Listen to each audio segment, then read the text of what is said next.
¡Viva la raza!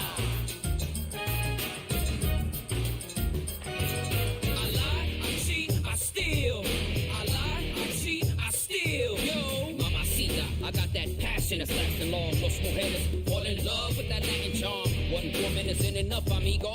Siempre cogiendo más mujeres porque soy latino. And I'm tougher than tough, quality your blood, cuz.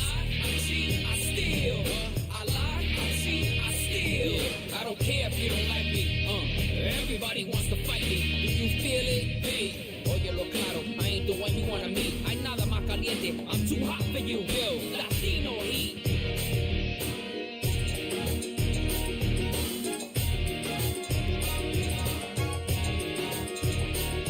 I can't be weak. Coming from the streets of the ghetto at the end of the week, I get to keep your dinero. You're fast asleep when I sneak in your casa. Your life sucks cause you're bankrupt and I'm laughing. You can't trust me, answer, cause I'm Latin.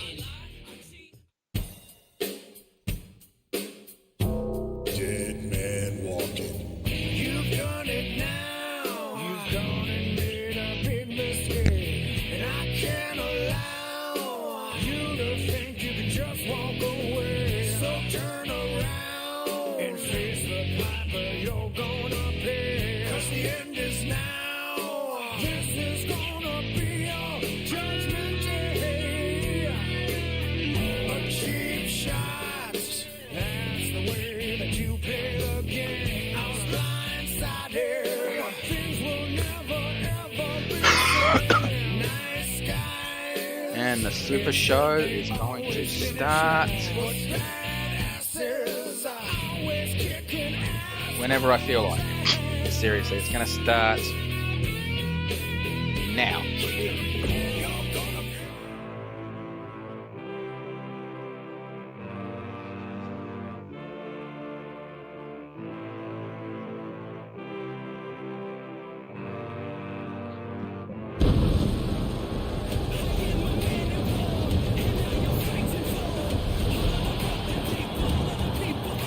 G'day everybody and welcome to a very special edition of CAW Thursday Night Anarchy. Happy holidays. I am your lead commentator, the Wild One Bruce Northaway, and tonight we're coming to you from Vancouver, Canada. And this is probably one of the first times I've actually felt a white Christmas, you know, because I'm Australian, it's always a green Christmas down there. But either way, hang on, just let me throw this up because the first match is actually a gauntlet. And I don't want to reveal who's in the gauntlet match just yet. It's going to be an absolute surprise, but remember, the winner of this gauntlet match will receive a championship match of a championship of their choosing at a later date. But unlike the Breaking the Bank contract, they have to give the champion notice. They can't just run down to the ring and cash in right away like the Breaking the Bank case.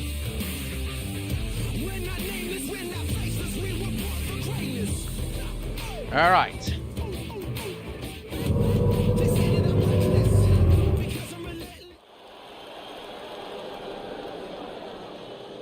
The following is a 20-woman over-the-top rope gauntlet.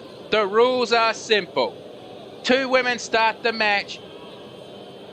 The numbers 1 and 2 will start the match. Each person who draws a number from 3 to 20 will join in the number that they drew, at a set time limit between. To be eliminated, you must be thrown over the top rope and both feet hit the floor. The last woman standing will be the winner and receive a championship match at any champion of their choosing at a later date. Now let's see. the individual who drew number 1. Did you get all that? That's what that ring announcer should say if she wasn't drunk off her ass talking into a tin can. And she's still talking into the tin can. Bloody hell, lady, what's the matter with you? You drink more than I do. And that's saying something. Okay, number 1 is... Ooh, who is number 1? It's Luna Loca. Introducing the woman who drew number 1. From Mexico, she is the Lucha Bunny, Luna Loca.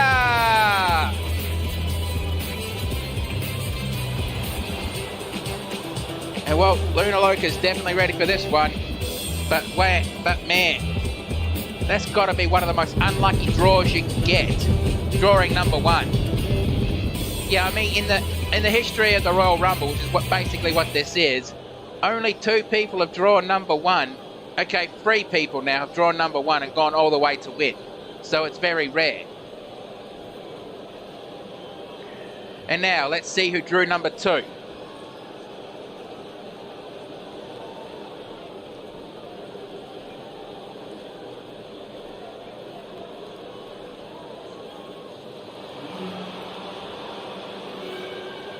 And I don't have to wait for her to come out because I know who it is through that music. And introducing the woman who drew number 2 from Valhalla. This is Valkyrie. And Valkyrie, she's always ready for a fight. The Nordic battle angel of legend.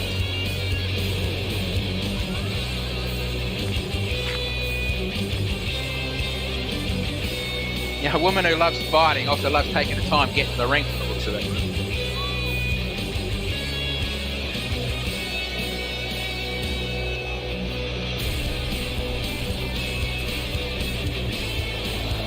Now, unfortunately, because of the game mechanics, the arena changes during these gauntlet matches. I really wish it didn't, but it does. Hopefully in 2K22 we won't have this problem. I doubt it, but I hope we don't. And there goes the bell. Now remember, after a set timer, the woman who drew number 3 will come down to the ring. Now, unlike with the WWE's Royal Rumble, which again this is based on, only 8 women can be in a ring at a time. So whoever comes out after when the ring is full has to wait for someone to be eliminated. And now we have the first countdown. 3, 2, 1. And it's Dusty Notes. And again, another unlucky draw. But Dusty is a veteran of this. She hasn't won it yet, but she is a veteran. And Dusty, what are you doing? That is not a good position to be in these types of matches. And it looks like Dusty, she looked like she was going to help Luna, but changed her mind when Valkyrie got. Now she's helping Valkyrie. A slap to the chest, second slap to the chest, third slap to the chest. I mean, I look at Luna's gear and keep thinking, how is she not having a wardrobe malfunction? And number 4 is General Sonya Blade. Kick to the midsection, and it looks like Valkyrie is going to do a pump handle suplex. And Luna Loca grabs Valkyrie by the back of the head and slams her into the turnbuckles. Reversal. And now Valkyrie is going to try to eliminate Luna Loca, while Dusty Notes is going to try to eliminate Sonya Blade. And Luna Loca's on the top rope. Oh, very bad position. And no, Luna Loca snaps out of it, breaks out of it. And here comes number 5. It's Ivory Shadow, the Changeling.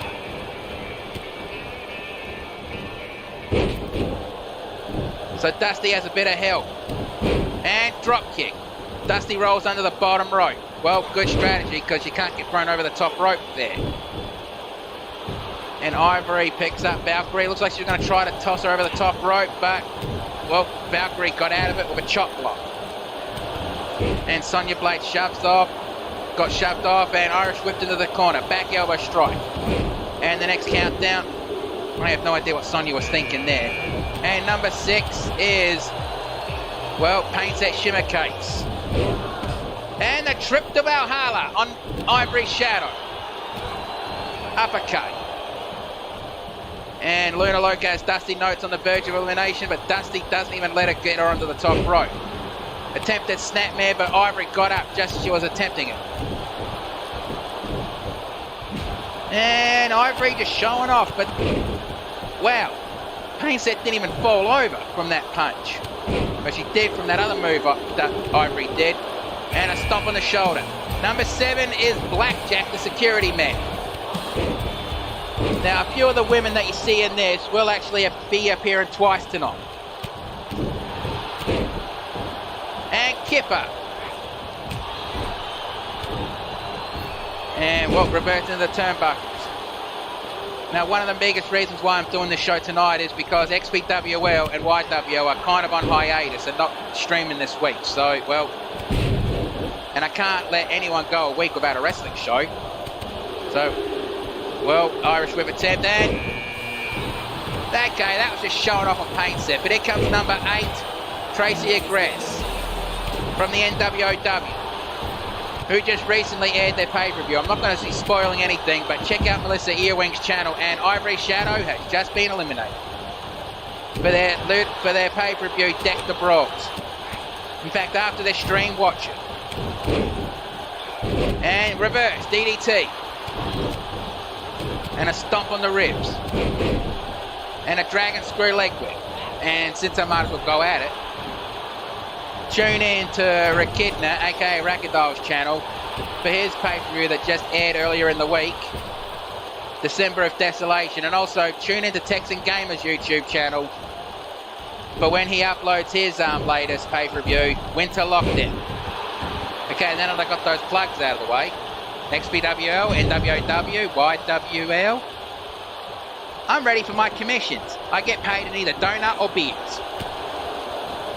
And Luna Loca has just been eliminated.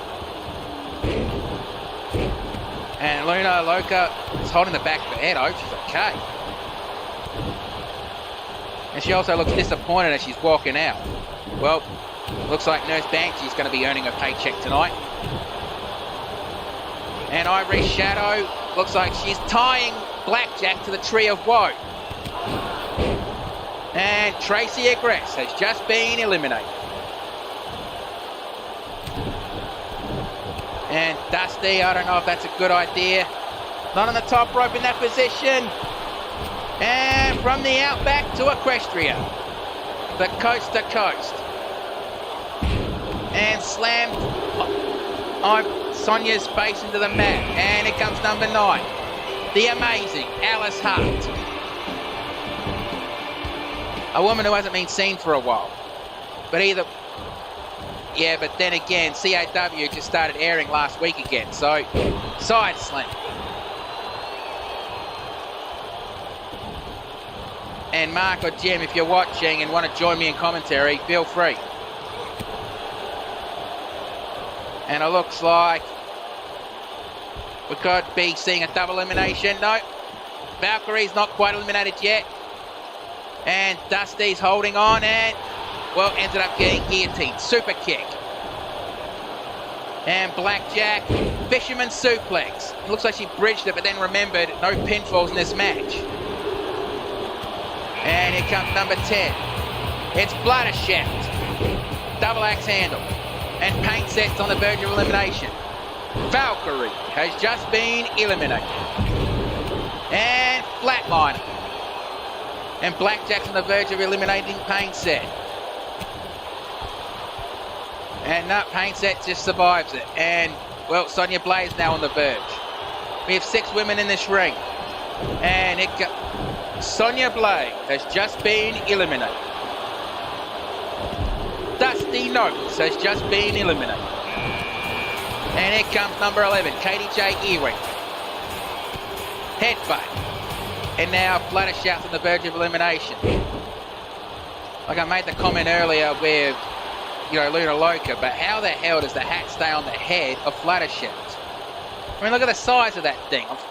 You figure it would fall off during the match. And now it looks like Fluttershout is going to try to help Blackjack. Blackjack has been eliminated.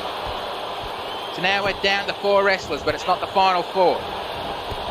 And a couple of roundhouse kicks. Shot to the chest. And Pain Sec just got picked up, and looks like we're about to see a double. What's she going to do here? And no. She just drops Pain Set and goes for Katie J. Stomp on the chest. The 2 XPWL girls were going after each other. You figured they'd be working together in this match. And here comes the countdown. 7, 6, 5, 4, 3, 2, 1. And who is it?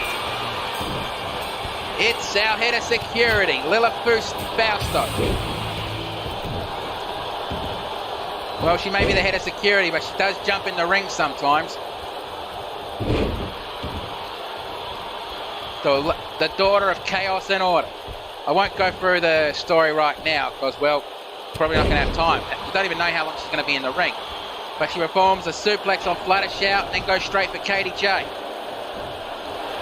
And looks like she's going to try to eliminate Katie J. Earwing, and Pain Set's going to help. And Katie J. Earwing has just been eliminated. And here comes Unlucky 13. Feeding Frenzy the Shark Home. And looks like she went after Amazing Alice Hart, but ends up eating a big boot. I think that was aiming for Fluttershout. And the Amazing Alice Hart grabs Feeding Frenzy and puts her on the ropes.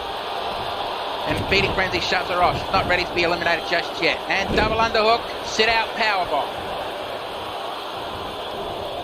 And kick to the back of the knee. And here comes number 14, Nightmaid. If you haven't seen Nightmaid before, well, you're going to be in for a treat because look how tall she is. Not the tallest woman in our roster, but she was at one point. And now Nightmaid picks up. Pain Set Shimmer. Oh, Fluttershout has just been eliminated. And now looks like Nightmaid is going to try to eliminate Pain Set Shimmer Cakes. The only woman that... Never mind. Pain Set Shimmer Cakes has just been eliminated.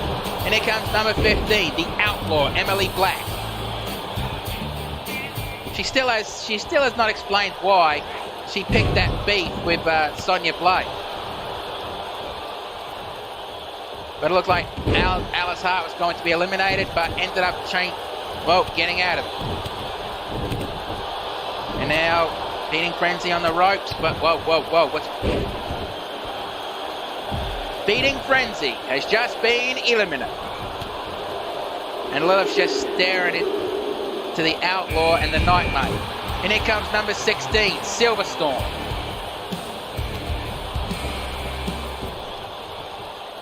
From the Equestrian Wastelands, but she does not come from a stable like Little Pip and Blackjack. And a double axe handle, but she didn't even feel it. And Flatline. If you've never seen Silverstorm before, you've got to realise one of her arms are robotic, one of her legs are robotic, one of her eyes are also robotic, but she wears that eye patch as a form of self-punishment. And elbow strike. Try to go for a double chop, but blocked and clothesline. Here comes number 17. The arms dealer to the superheroes, Microchip. And a double axe handle just whacks Alice Hart between the eyes. And Irish whip into the turnbuckles. And nope core and leg trip. And a stomp behind the knee. And it looks like Alice Hart just tied Blackjack to the Tree of Woe. And here comes the next entrant, number 18. Oh, looks like she's earning a double paycheck tonight. Here comes Nurse Banshee. The head of the CAW medical team. Honestly, the woman you do not want to go near when you're hurt. She's creepy as oh fuck, and take my word for that. Kick, second kick, and... Well, a very unique kick just then, but it looks like Night Maid could be eliminated by the nurse. Now you figured those two will be working together because, well, they kind of have occupations, but never mind. Nurse Banshee has just been eliminated. And here comes Rhythm from the So Real Wrestling Federation. Used to be known as Breakout. And tune into their Twitch channel / YouTube channel to watch their shows. And a chop block. And oh, bloody hell. Silver Storm's really throwing Nurse Banshee around. Then short arm clothesline. Irate. Well, Irish whip to the ropes. And, well, Alice Hart was thinking about something, but she got caught. And right to the turnbuckles. And Microchip has just been eliminated. Silver Storm has just been eliminated. And we could be down to the final 6 coming up. If Alice Hart can actually hold on, which she does. And I believe the final entrant will be coming up soon. I could be wrong. I've not been keeping track of the numbers. But when you're in the middle of action like this, you tend not to keep track of the numbers. Fisherman suplex, and looks like she was going to bridge it, but then remembered pinfalls don't count in this match. And the Outlaw Emily Black puts Lila Fausto on the top rope. And, well, she just changed her mind, letting Lila Fausto stay in the ring. And bloody hell, she was not expecting that. And the Outlaw Emily Black with the Texas toe hold. I still to this day have no idea how that would hurt, honestly, but... And it looks like we could be seeing another elimination. I got tongue-tied just then. And over the top rope. And here comes number 20, the Butterfly. I was right. And now one of these 6 women is going to receive a championship match at any champion of their choice at a later date. And the Butterfly showing off the kipper. Kick to the midsection. But the only woman that's in this match right now that's not from CAW is Rhythm.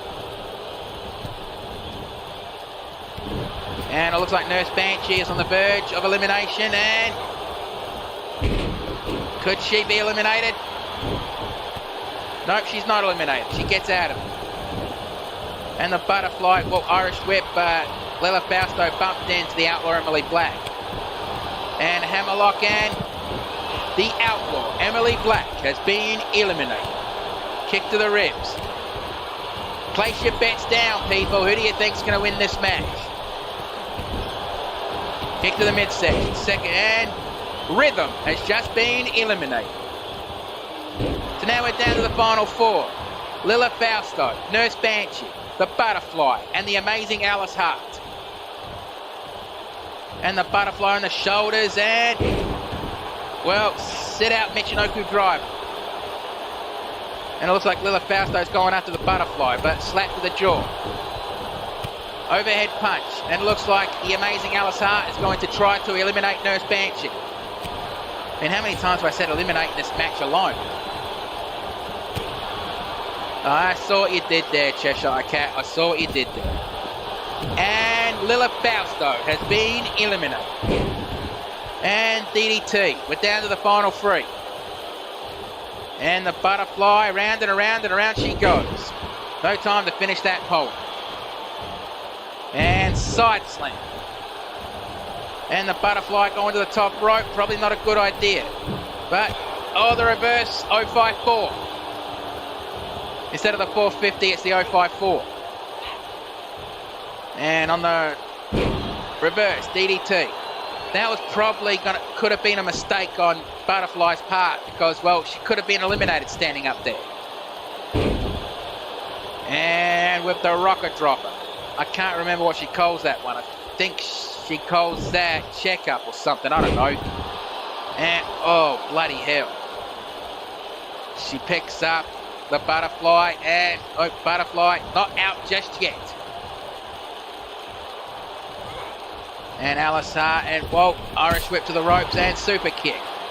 And she kicked Alice Hart, but Alice Hart caught it and you!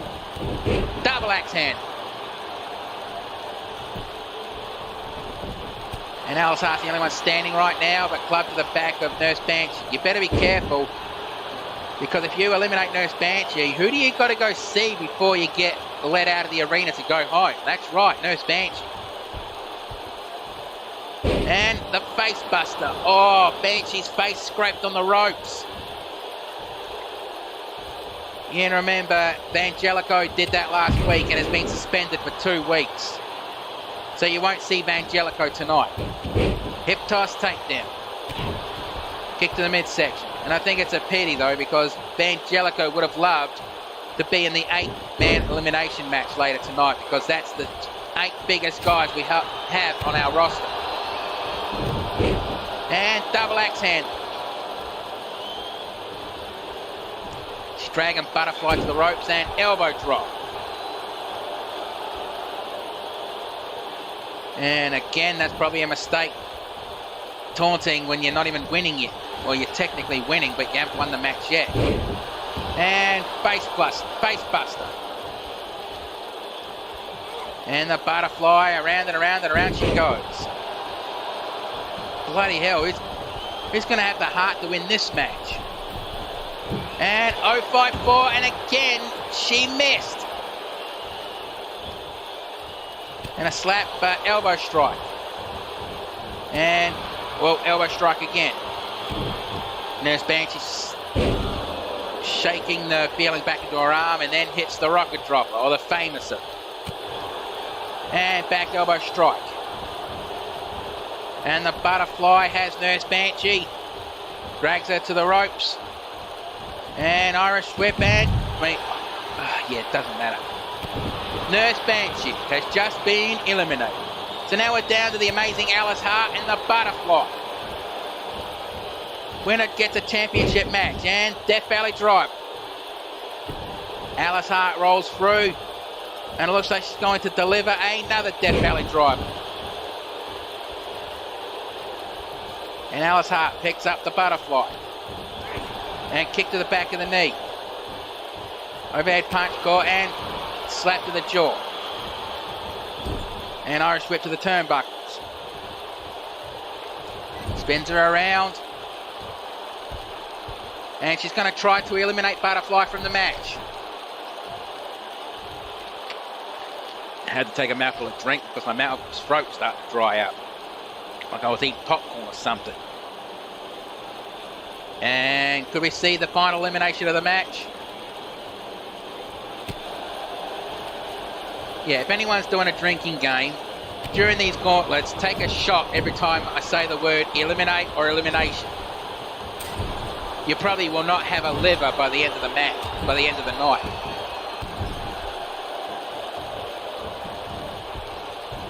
And gutbuster. And a stomp on the knee and elbow drop. Alice Hart picks up the butterfly. And Fireman's carry takedown. Clothesline. And Alice Hart gassed herself in that one. And Alice Hart, what are you doing? Well, in this case, it actually worked. The knee strike to the forehead. And Alice Hart working on the butterfly's knees. And gassed herself doing that one. And, well, double leg takedown. The butterfly picks up Alice Hart and tried to do a step up enziguri but missed. And, well, swatted away, but... And drags her to the ropes. Could we see the final elimination of the match? And yes, we have. The butterfly has just been eliminated.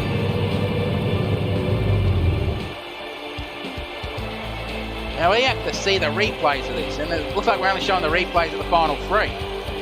And that's one of the 054s that failed. Elbow strike.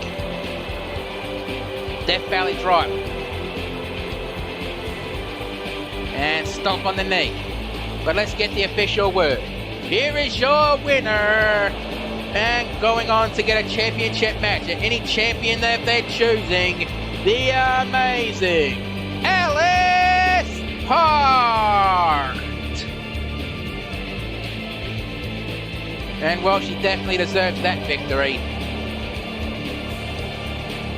But before we go do anything else, there is something I need to address. I just need to black out the screen for a little bit. Earlier this week, the wrestling world lost a legend. Michael James Penzer, aka Corporal Kishner, died earlier this week. Now we at the CAW would like to reserve a moment's silence, followed by the tolling of the bell in his memory.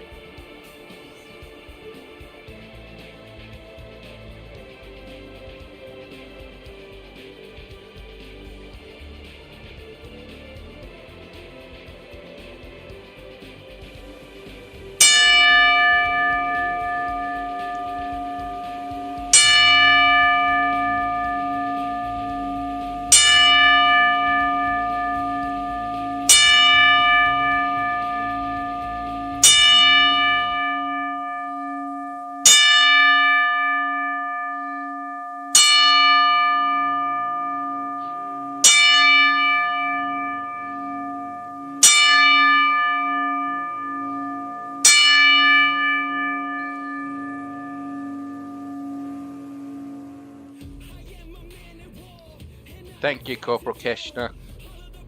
Rest in peace. And now Kirk Warblade has actually requested some ring time, some mic time tonight.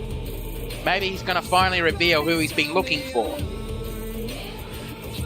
But I probably doubt that, because he was close to winning the Intercontinental Championship at Combat Zone.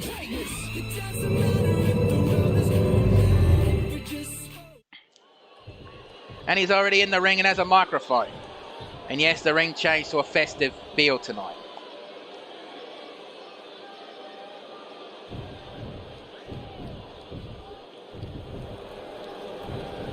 Oh, bloody hell, Kirk.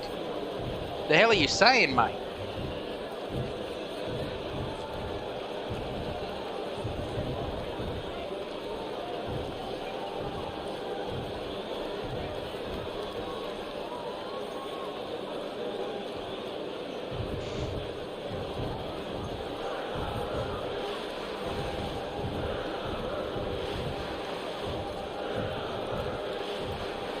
Oh, it looks like he's demanding a match tonight. Oh, so he hasn't found the guy he was looking for yet. He just wants a match tonight. Well, who do you want to match against, though? Who do you want to match against?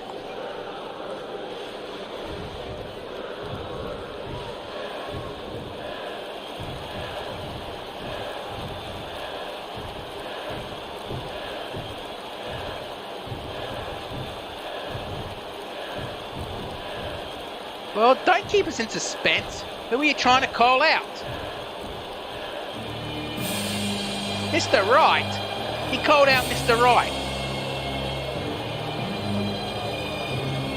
Well, all championships are on the line, but there's no word yet on who's going to fight Mr. Wright tonight. And here he comes. The CAW Intercontinental Champion. Also the perfect champion, but that championship's a glorified toy title. Try saying that 5 times fast. Probably bite your tongue trying.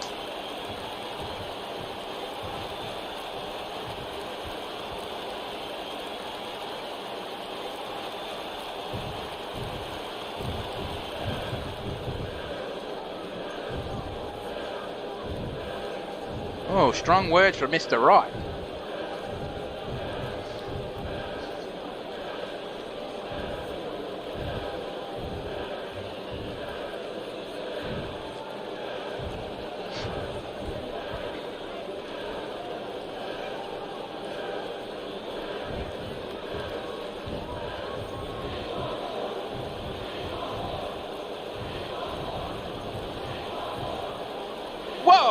Whoa, Kirk. No need for language like that. I mean, we got kids in the audience. I mean, what the fuck are you thinking?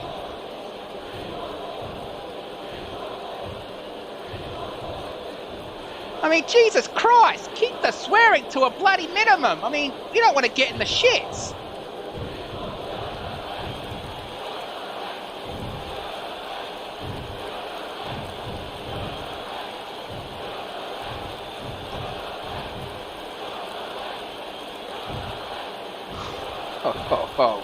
I saw what Mr. Right did there. I saw what he did there. Bulldog and Shih Tzu are bullshit. I saw what he did there.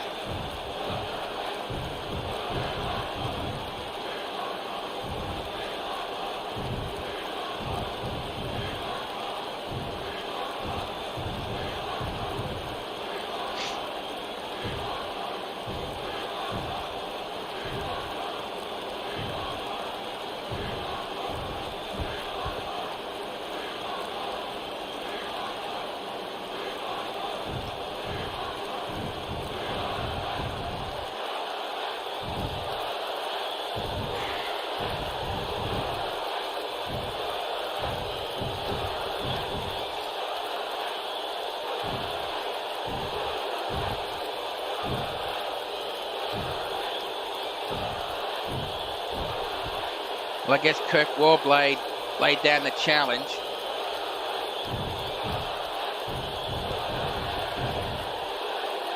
Big words, little man. Bloody hell, really? There, Kirk?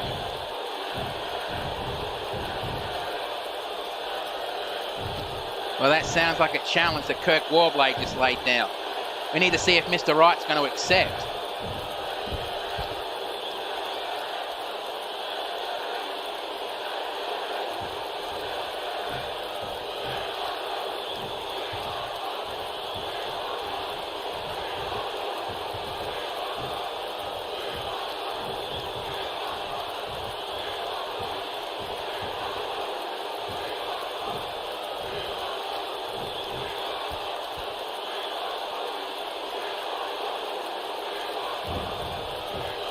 I would appreciate if people don't post what could be potential links in the chat.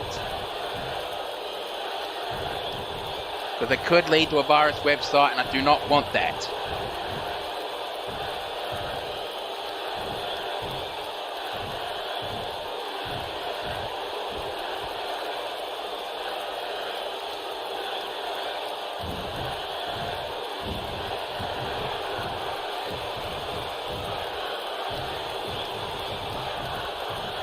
From the sounds of it, it sounds like Mr. Wright just accepted the challenge. So for the Intercontinental Championship later tonight, we're going to see Kirk Warblade and Mr. Wright. Hang on, I just need to hear if the owner's going to confirm this. Yep, Bush Ranger just confirmed it. Later tonight, Kirk Warblade and Mr. Wright is going to be battling for the Intercontinental Championship. With those words I just threw around just then, the match is going to be bloody epic.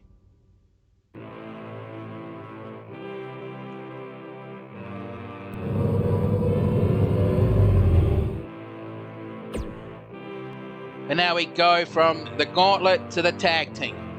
And we're doing this again in the XPWL style. Tornado tag rules.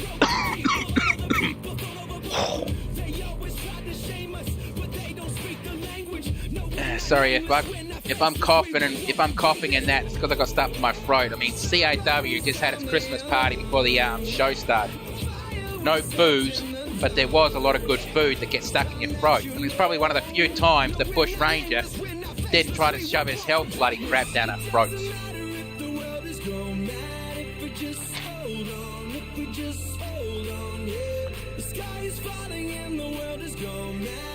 Even though the Bad Wolves are basically one of the most hated people in CAW, including by one of the announcers. Gee, I can't think who. But we're probably going to be in the middle of a sea of absolute cheers that'll blow the roof off this arena. Considering we're in Canada and a Canadian's about to wrestle in this match.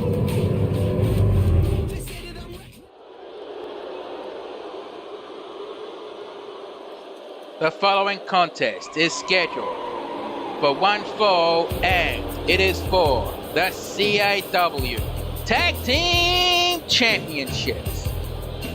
Introducing first. Now, because this is a title match, I've got to remember that the introductions are just before the match, not while they're going down to the ring. Bloody hell, are my ears deceiving me? They're actually getting booed. I thought, Alpha Wolf would have got cheered so loud it would have blown the roof off the arena, but I guess he's even hated. Oh, that's right. He's from Calgary. We're in Vancouver. Well, I don't know the hatreds and that between the proverbs of Canada, right? I'd have to ask Mark Wondersham about that.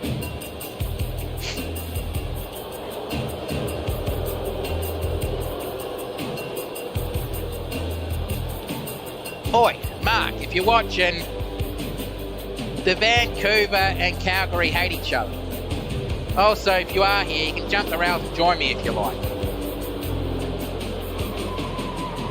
But Alpha Wolf and Bad Attitude Nick Williams, they lost the tag team titles at Combat Zone and they're cashing in their rematch tonight.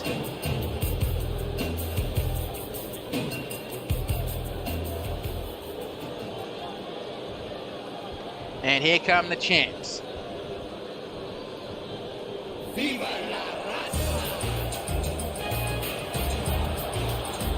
El Bandito and Pedro Munoz.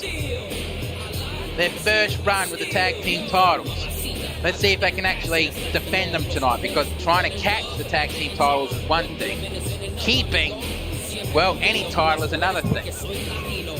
Take it from a guy who actually traded the Brass Knuckles Championship with, well, his best friend, believe it or not, in really brutal Brass Knuckle fights.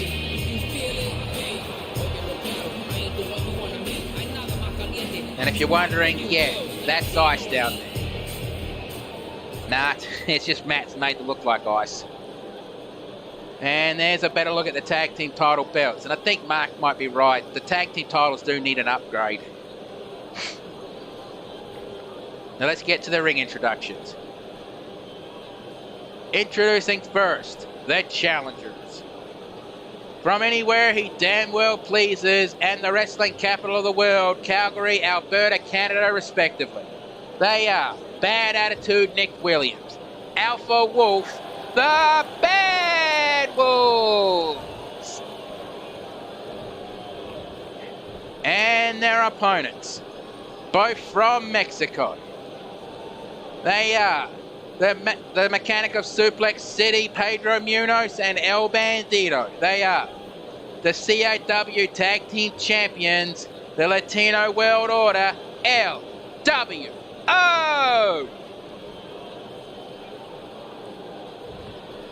And now here comes the Tag Team Championship ceremony.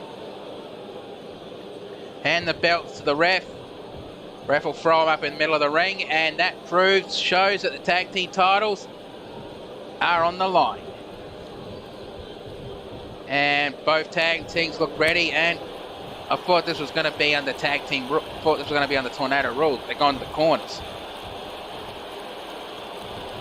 And there goes the bell, and yep, it's a Tornado tag. Means there's no tags necessary. Now, if you excuse me for a few seconds, I need to go use the announcer's room. I will be right back.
Okay, I'm back. Back to see a pinfall. 1, 2. Kick out. Bloody hell, the Bad Wolves almost captured the tag team titles, and I really would have been happy with that. Can't you tell? And guillotine leg drop. And Alpha Wolf back into the ring and drop kick from Pedro. And over the shoulder takedown. And it looks like El Bandito's climbing to the top rope. Looked like he was feeling froggy, but Alpha Wolf saw it coming. And here comes the figure 4 leg lock. Ref running over to make sure. Nope, he doesn't. He just lets him go. Elbow strike. Elbow to the midsection. And looked like he was going to go for that end of days, or the lone wolf, as Jim likes to call it.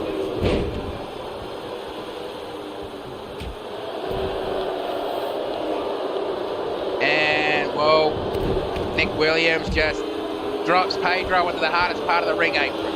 And there goes the lasso from El Paso. That's basically the move that won him the tag team titles, but Nick Williams, who was the victim of it last time, made sure that El Bandito didn't get the tap out that time. And on the shoulders, and Pedro, Topico and Mika, I have no idea how to pronounce that. And, oh, double backstabber from the powerbomb position. And we'll duck that one and drop kick. Now I'm just remembering that last time that all the titles were on the line was at Combat Zone. There was only one champion who successfully defended their title, and that was Stone Cold True Blue. Now I did hear through the grapevine that Stone Cold True Blue actually approached Texan Gamer and politely offered him the championship match. But Texan Gamer actually declined the offer. I mean, it was a championship match and he declined it. And there goes that submission hold again that Pedro likes doing. I don't know what he calls it, but... And looks like we're about... And Alpha Wolf just tapped out! Just as El Bandito was doing the Three Amigos. He hasn't realised it yet. And I think he probably realised it now.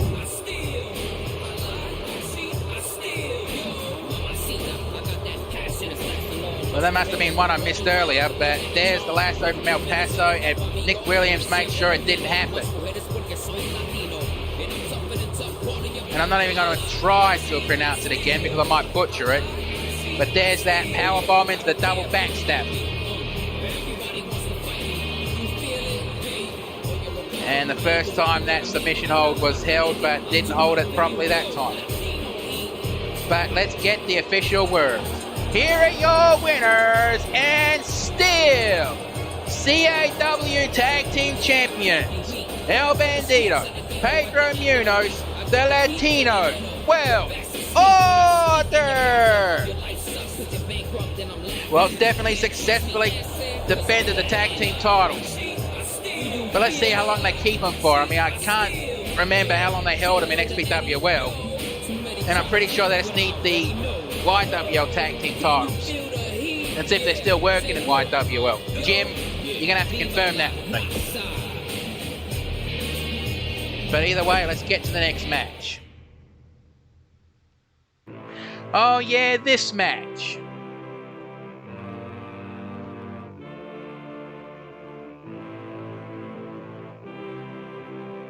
Judy Sawako and Hannah are going to team up tonight and see how they gel as a tag team.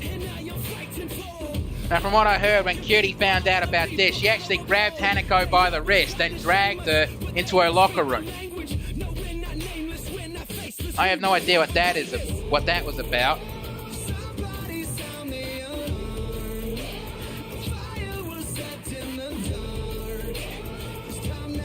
But then, do you really want to actually say no to someone who could basically snap your wrist?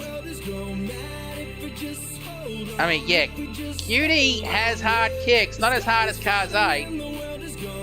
But Brianna Kaze actually volunteered to give this new tag team, if it becomes official, their first match. It'll be up to Hanako Fairhole and Cutie Sawako if they do form a tag team after this one. But let's get down to ringside. Now this will be standard tag team rules. The following contest is scheduled for 1 fall. Introducing first. They are from Tokyo, Japan and the pristine shores of Costa Rica respectively. They are the Wind Warrior Kaza, Brianni Del Rey, Brianna Kaze. Now Brianna Kaze, I'm not sure if they've really had such a great run lately. I mean, there seems to be something on Kaze's mind lately. I mean, I don't know why. I don't know what. And, well, I'm not going to ask her. Pretty much will be her business.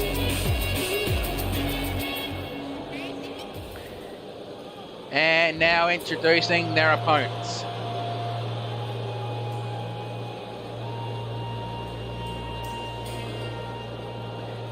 And introducing first, from Kyoto, Japan. Oh, she's not being accompanied by her father this time. She is Cutie Sawako. I think she asked her father to stay back tonight. I guess she wants to try to prove herself tonight. And I guess I actually saw how much Senshi is proud of her daughter actually smiled and said in Japanese, "Make me proud." I think my Japanese isn't exactly that, spectacular. I do know a few words in Japanese, but yeah, I'm just assuming that's what he said.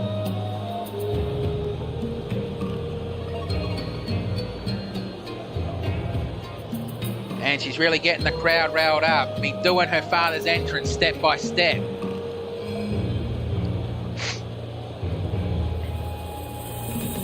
I mean, I've known Cutie Sawako ever since she was a little tacker. She calls me Uncle Brucey. I mean, it makes me feel really old. And I've jokingly told her that.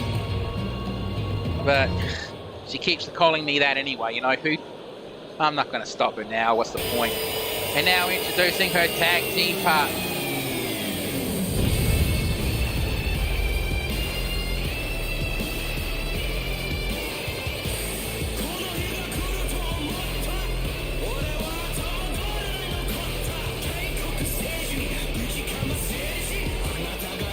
From Mobius, she is the Flying Puma, Hanako Fairhole.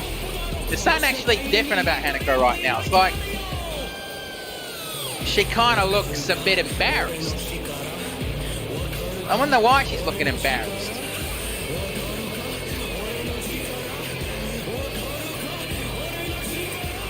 I mean, Cutie could have dragged Hanako into her locker room to talk strategy for all I know.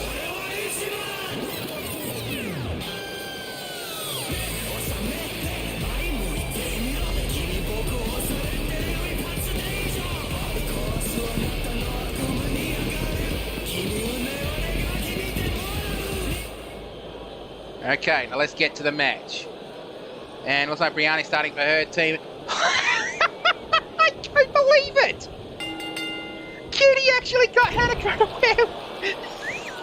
win. Oh boy. Oh, that's good. But either way, Cutie has Brianni Del Rey in the hammerlock. And slams her down to the mat. And Cutie reversed and another takedown into a headlock, right into the ropes. I'm surprised that the ref's not calling rope break. And a punch to the forehead. And, whoa, what's she going to do here? And, nope, reversed. Into another hammerlock. And really wrenches it down. And slams down. And Brianni trying to shake feeling back into her arm. I think that was a smile of respect from Brianni. And picks her up. And she's dragging Cutie to her corner. And that Cutie with a couple of elbow strikes. hard clothesline, but missed into a drop toe hold, draping onto the ropes. And Tiger Bait drop kick. And Briani to the top rope, and well, she didn't exactly aim properly, and she just tags in Hanukkah Fairhold, which I'm kind of surprised she's actually wearing a purple and black version of what Cutie's wearing. Kick to the chest core and dragon screw leg whip. And the ref counts 2. And a slap to the chest. And a slap to the face, and Irish whip back into the ring. Quickly followed by Brianna. And overhead punch and slap to the face. And Briani tags in Kaza. Elbow strike and hard clothesline. And leg sweep takedown. And kick to the lower back. And jawbreaker. And whips Kaze across the ring. And now dragging her to her corner and tags in Cutie Sawako. And Cutie picks up Kaze. And Irish whip. And tried to go for a super kick, but Kaze stepped aside. And clubbed to between the shoulder blades. Tried to do a step up enziguri, but missed. Overhead punch. And Irish whip to the turnbuckles. And, well, dropped that one. Shot to the ribs. And Irish whip back into her corner.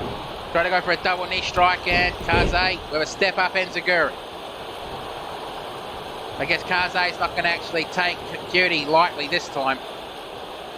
I mean, last time she did that, she lost to her. And into a front headlock and club to the back. And dragging her back into her corner, onto the ropes. And Cutie guillotines in the bottom rope.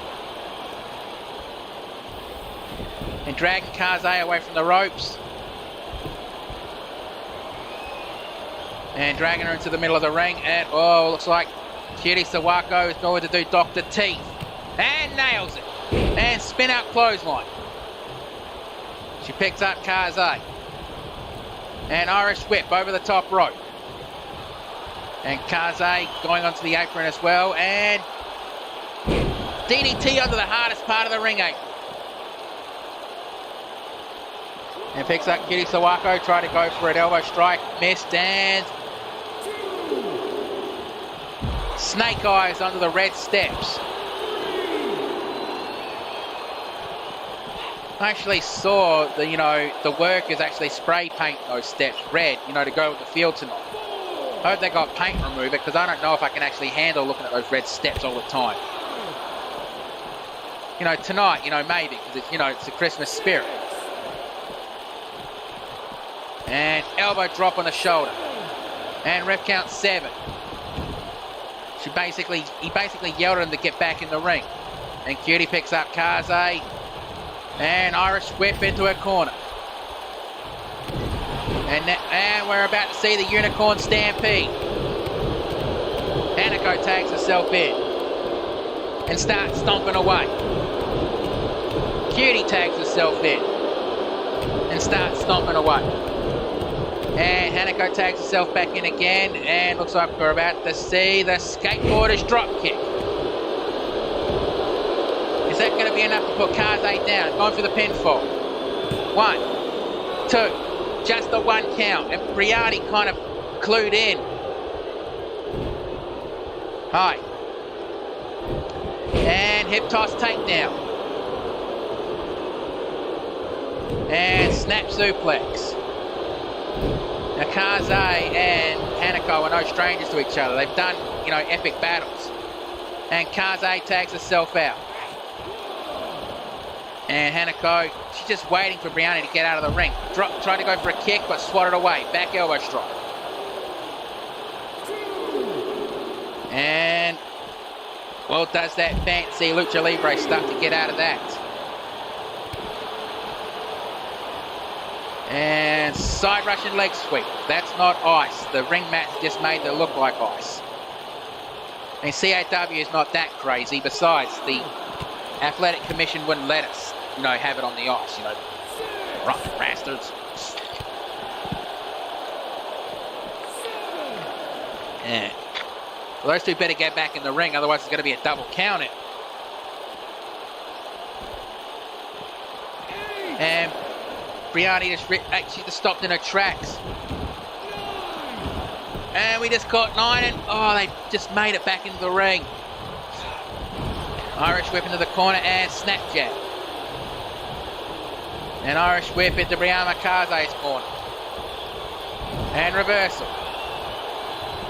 And Irish whip into the corner, in the Hanako's corner. And Hanako is tying Brianni Del Rey to the Tree of Woe. And looks like we're about to see, I know one of these will be right. We're about to see the Puma missile, Air Puma. Oh, the Flying Puma. I know I got one of them right. I know one of them's right.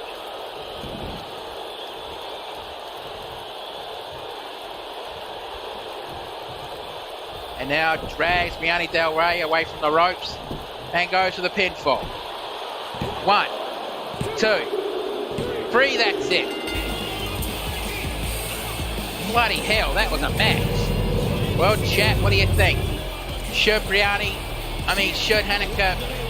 Fairhole and Cutie Sawako form a tag team?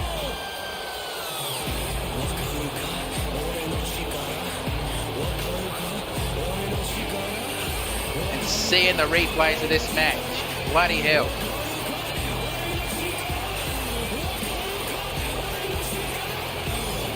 And there was that skateboarder's drop kick. And I guess we're going to see another angle of the skateboarder's drop kick. And nailed it.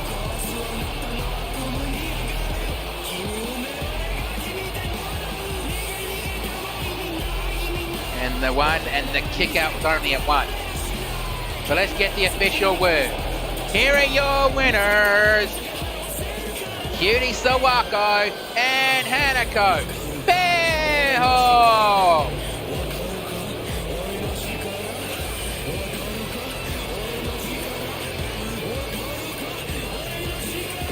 And now let's get to our next match, which will be our second title match tonight.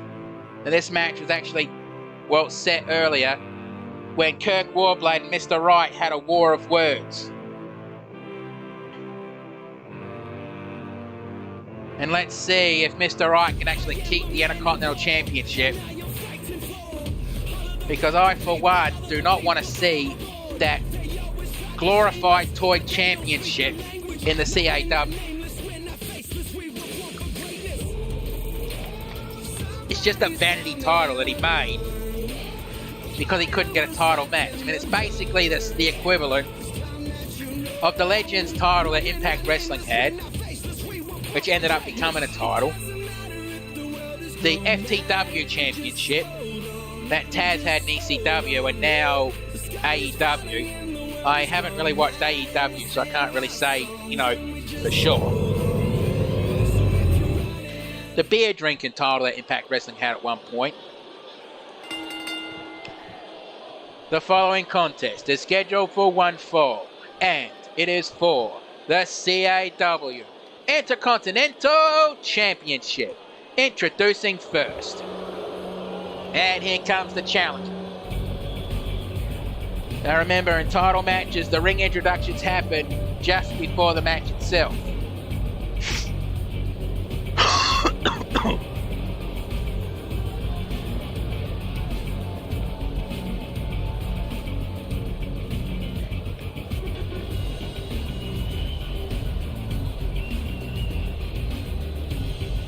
And there he is, the number one contender, Kirk Warblade.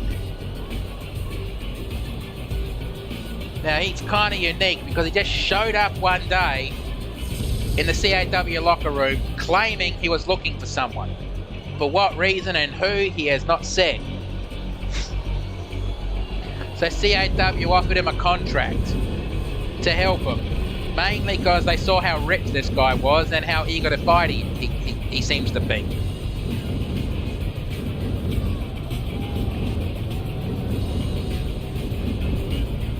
Oh, and if you hear humming in the background, that's just a fan because, well, breaking character at the moment. It's hot where I am, and I don't want to sweat like a pig. Okay, back in character. Brr, it's freezing here in Canada already.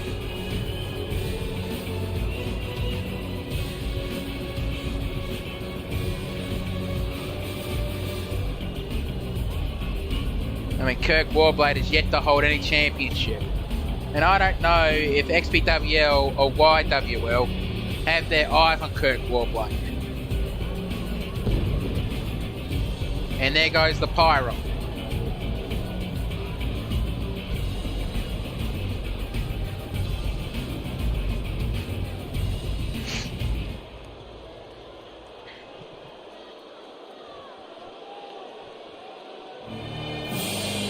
And now introducing his opponent. And here comes the champion.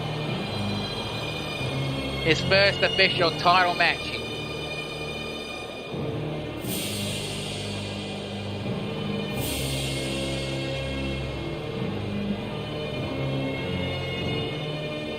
And Mr. Wright looks real and looks ready for this battle. It's going to have to be. I mean, he knows what Kirk Warblade's like. They were the final two in that 6-pack elimination challenge at CAW Combat Zone, where Mr. Wright captured the Intercontinental Championship after it was held up because the Demon Rackadoll had to, surrender it because of an injury.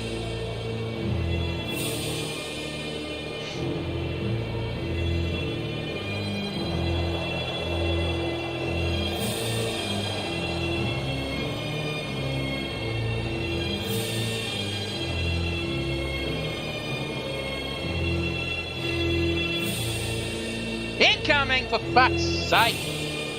Just kidding, I'm not there at ringside. I'm in the gorilla position, where it's nice and toasty warm because I don't want to be bloody out there freezing my nuts off. I'll leave that to the Spanish announcers.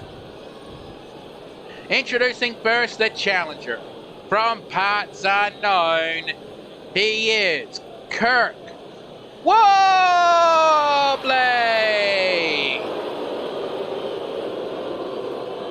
And now, introducing his opponent. He is the CAW Intercontinental Champion. I really need to write down where he's from because I feel like an idiot for forgetting. He is the ravishingly perfect Mr. Right. Mark, if you're watching, pass me a note on where this guy's from so I don't space out every time. And now here comes the championship ceremony. Wright hands the championship to the referee. The referee shows Kirk Warblade. Throws up the championship belt, signifying that the championship is on the line. Alright, Kirk Warblade looks ready. Mr. Wright is ready. Right, ref, ring the bell.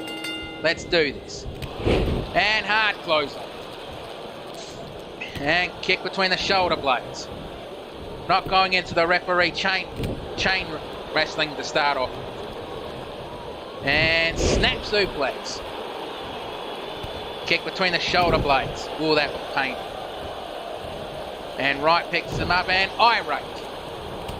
Overhead punch. Irish whip to the ropes and kick to the back of the knee. And snap suplex again.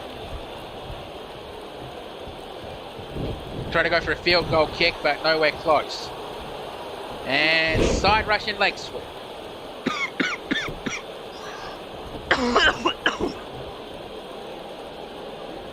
And here comes the monkey flip with one leg.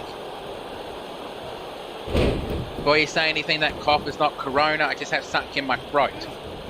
We had the Christmas party backstage at CAW earlier tonight. And stomp on the lower back. Kirk Warblade picks him up and shoulder tackle. And picks him up and slap to the jaw and kick to the midsection. Kick, core and elbow drop onto the top of the knee. And what's he going to do here? And snap man. of the running neck snap. And Mr. Wright is measuring up Kirk Warblade. Looks like we're about to see the fisherman suplex already. Or the perfect plex. Nails it. But too close to the ropes, and Mr. Wright looks pissed that he did that. Oh, come on, that's just flat out insulting. Like you're brushing dirt on Kirk Warblade. Irate. Kick to the midsection. And hard close. I mean, not much is known about Kirk Warblade. I mean, for all we know, he could be a group of 13 people trying to find each other so they can only be one. And a couple of king hits to the temple. And elbow strike, kick to the midsection. And Mr. Wright on the top rope and going for the sunset flip. Not holding the pinfall. That could have been a mistake. And shot to the chest and going for a chin lock. Is he going to force Kirk Warblade? No, Kirk Warblade gets out of it. Couldn't even say that line. Doesn't matter. I've got plenty of show to say it. And right into the turnbuckles. And club to the, upper arm. Good strategy to think about it, because it would stop this, the perfect plex from happening. Shot to the jaw and elbow strike. And what's going to happen here? Neck breaker. And Mr. Wright is measuring up Kirk Warblade again. And going for the perfect plex. And again, rope break.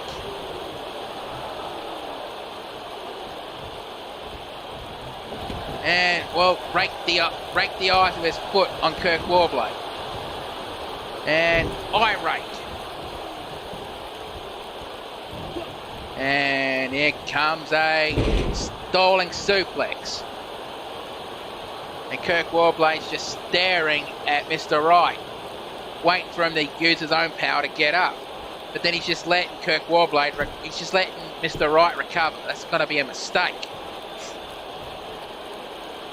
And he's just staring at him. Hey, what the fuck are you thinking? Yeah, I'm going to have to do some divine intervention very quickly.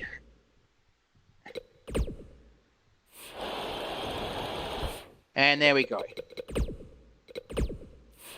Just pretend I didn't do that. And backbreaker. Stomp to the forehead. And a knee shot to the temple and shoved him off. Drop kick.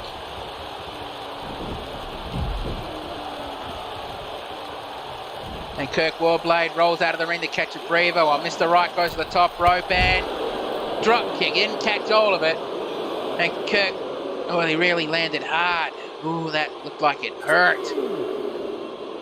And it was something like that made me get a knee in, that caused my knee injury, that made me retire in the first place. And Kirk back in the ring. And Mr. Wright guillotined Kirk on the top rope. And again going for the perfect plex. 1, 2, kick out.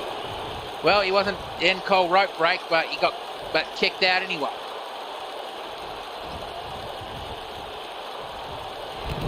Clothesline. Second clothesline. Ducked. And third clothesline. He picks him up and try to go for some kind of a cutter kick to the midsection. And Kirk Warblade jumping tombstone pole drive, going for the pinfall. And the ref called rope break. And I think the crowd's booing that. But this is actually a pretty good match so far. Stomp to the forehead. Picks him up. And Irish whip to the turnbuckle over the top rope. Elbow strike. Back into the ring.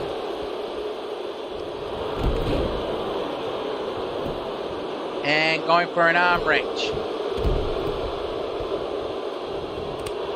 And a slap to the chest. Backbreaker. And irate. Kick between the shoulder blades. snapmare takedown and running neck snap. And going for the pinfall.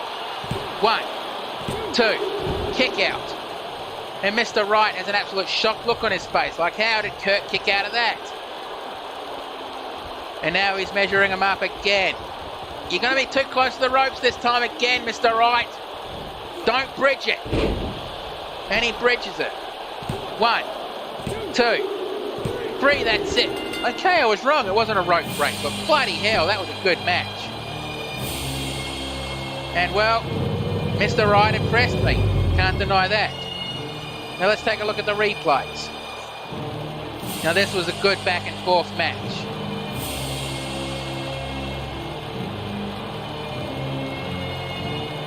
And the Henning leg, or the perfect legs.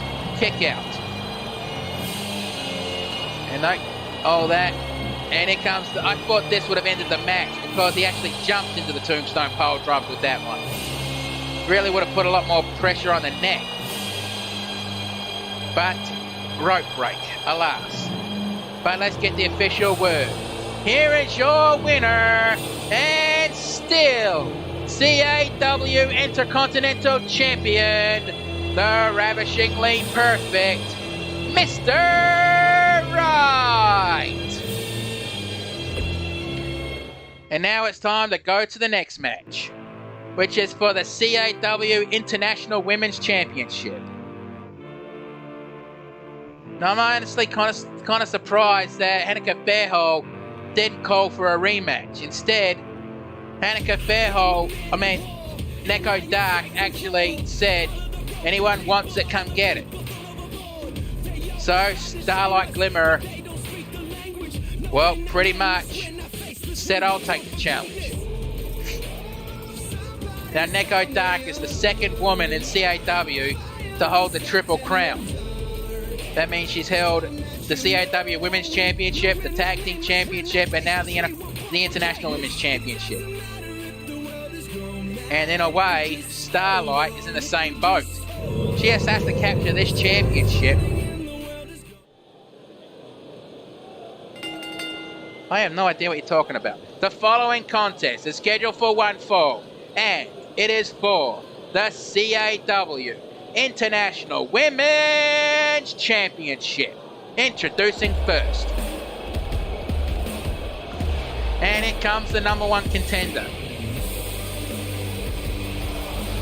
Now, she actually asked the other two members of the PWO to stay backstage. She wants to do this on her own. And honestly, you got to prove it to yourself sometimes. Oh, and the PWO would like me to remind you, you can get their merchandise at doesnotexist.com or at the fantasy kiosks around the arena, where tonight you can actually get Christmas-themed PWO items like wreaths, stockings, and all that stuff. Okay, now that I said that, Starlight, you and I are going to go on that coughing attack. What can you do? And here comes the champion. Her first official title defense. Now, Neko Dark has had dealings with the PWO before. I mean, a couple of years ago, she actually was in a high-stakes battle against, well, all three members of the PWO. She won, and the PWO would not ask for a championship rematch. She was the CAW Women's Champion at the time. But if the PWO won, then all three members of the PWO would get a championship match in a fatal four-way. Now that night, all three members of the PWO left their shirts behind because they said tonight is about the title, not about teamwork. Well, obviously it worked because they're still friends.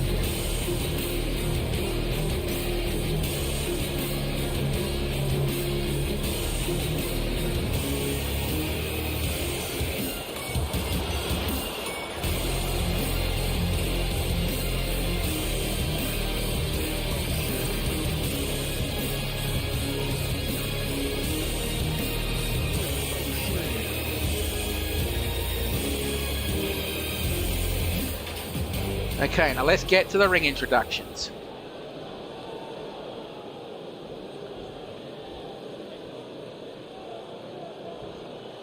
Okay, let's better look at the CAW International Women's Championship. Introducing first, the challenger. Formerly from Sayers Hollow, now making a home in Ponyville. The student of friendship and PWO member, Starlight Glimmer. And her opponent, from the other side of darkness. Now, she walks within the light. She is the CAW International Women's Champion, Neko Dark. And well, she's holding that championship proud. And now here comes the championship ceremony. Neko Dark hands the belt to the ref. Ref will walk over and show Starlight. Throw it up. And the championship is now on the line. Okay, Starlight, I know you're cute, but never mind. Okay, and ring the bell. Match is on. And a takedown, and, well, she holds on to it. And Starlight, well, she just got thrown to the side. And roundhouse kick. Trying to go for a drop kick, but missed. Starlight picks her up. Elbow strike on the ropes, no core, and leg trip. And going into a submission hold already. A modified step over toe hold face lock, or STF. I was going to say step up enziguri, but it was more or less a modified hurricanrana. And punched. And get back into the ring over the top rope, and Irish whip to the ropes. Drop down. And, well, super kick. Picks her up, elbow strike. Drop kick. Kick between the shoulder blades, stop, missed. And under the bottom rope, and Neko Dark saw that coming and dragging Starlight. Elbow strike, second elbow strike. Third elbow strike, whatever Neko was planning kind of went out of the window. Slap to the face. And Irish whip into the ring steps. And super kick missed, and kick to the midsection. Double slap. And super kick. Elbow strike. Kick behind the knee. And grabs Neko Dark. Oops, kick, jump to the side, and Irish whip to the ring steps.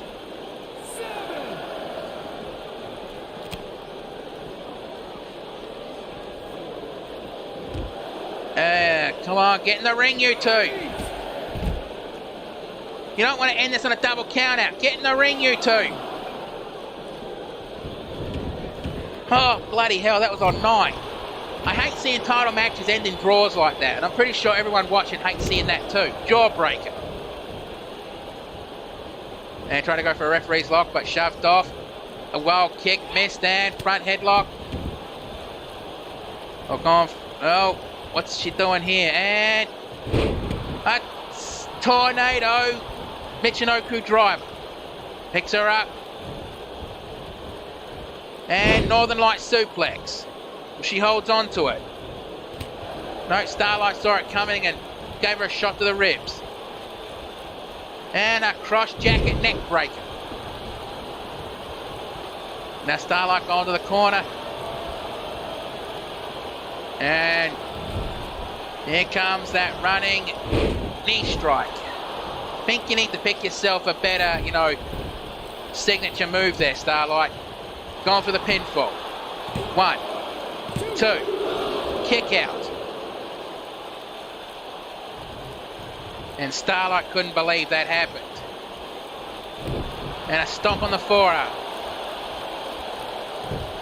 And it looks like, oh, she's going for a chicken wing neck, modified chicken wing. And or snapmare over the shoulder. Kick between the shoulder blades. Picks her up. And really wrenching back on the shoulder. And really wrenching hard. Is Starlight going to tap, snap, or nap?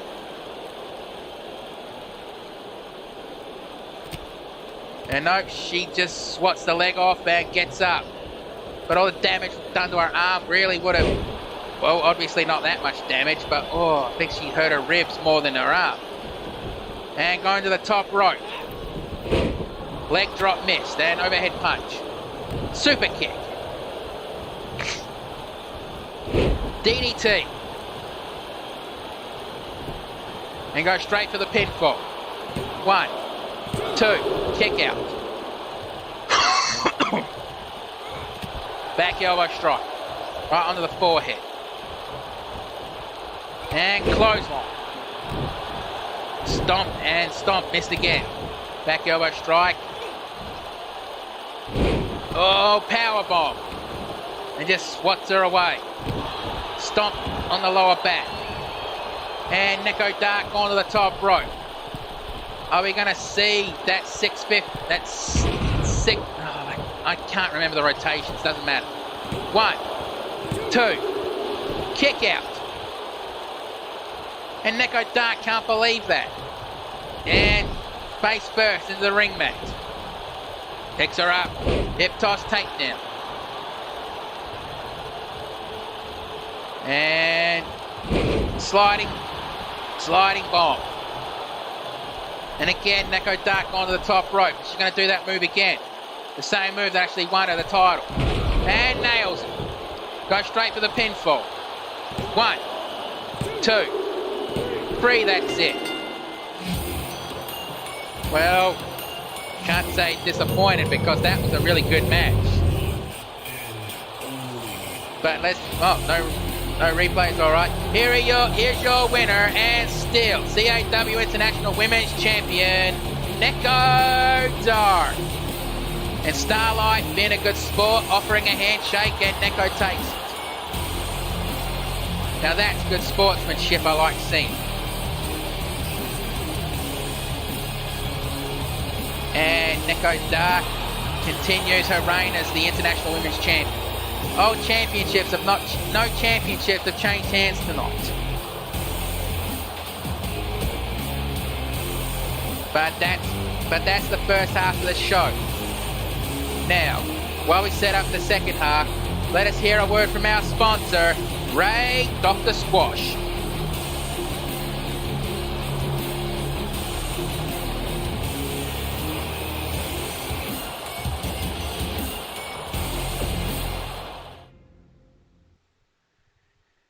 Ray Dr. Squash, I can't believe that those two companies merged together and started making a fucking game. What's the fucking matter with them two? I mean, everyone hates Raid Shadow Legends and everyone hates Dr. Squash soaps. Is this microphone still on? Oh, you fucking bastard.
What an amazing game based on a game and a product. Are they buying it? They're not. Well, the reason why the screen's still up is because we're about to see the second of 2 gauntlet matches, and this time it's the men of CAW.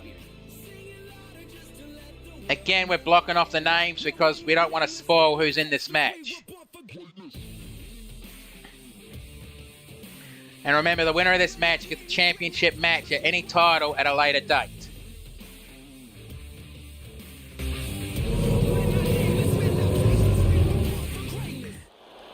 And again, the arena changes. Ladies and gentlemen, can I have your attention, please? The following is a 20-man over-the-top rope gauntlet. The rules are simple. The 20 men in this match drew a random number from 1 to 20. The men who drew numbers 1 and 2 will start the match. And after a set time limit, one more, according to the number they drew, will enter the match. Eliminations happen when you're thrown over the top rope and both feet hit the floor. Last man standing will be the winner and receive a championship match at any champion of their choosing at a later date. Now, let's see the individual who drew number 1. There, I actually explained the rules a lot better that time, and would somebody get that drunk out of the ring? The rules have already been explained.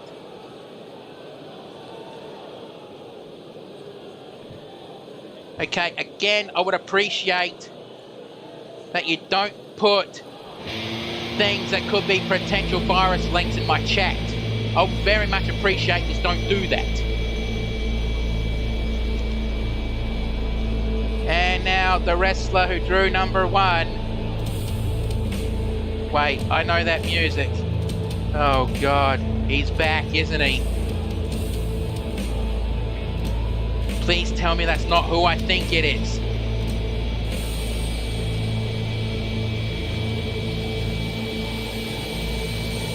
Look at my notes and oh my God, it is. Introducing the individual who drew number 1. He is from the realm of darkness. He is the leader of the... That's what they're calling their group now? Alright. He is the leader of the Unforgiven. This is the Scarecrow.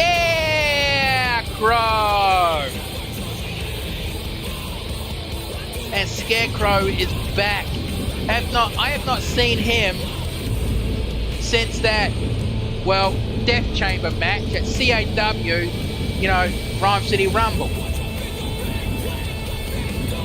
But then the Scarecrow then Shepherd wasn't seen for a while after that match either. Oh yeah, he did make the turn last week when he attacked the Inverted Shadow. Oh, silly me. But then anything after 3 AM that night was a blur to me. But either way, Scarecrow drew the unlucky number. Number 1. Now we have no idea who number 2 is.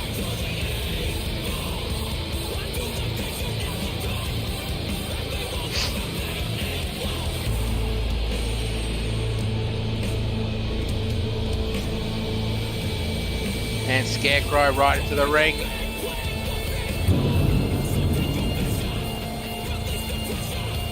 I know the people front row would appreciate that fire, considering how cold it is in that arena, and I'm sitting here right in a warm gorilla position. Alright, now let's see who drew number 2.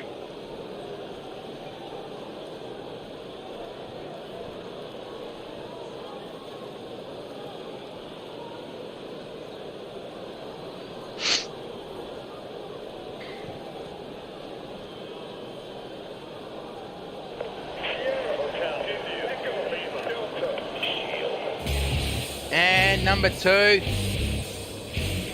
Yep, it's... And introducing the individual who drew number 2.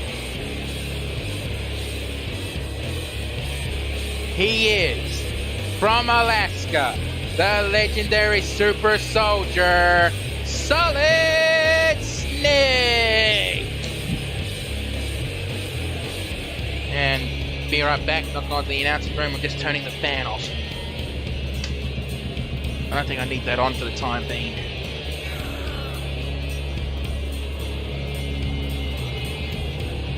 And Solid Snake drew the second unlucky number in this.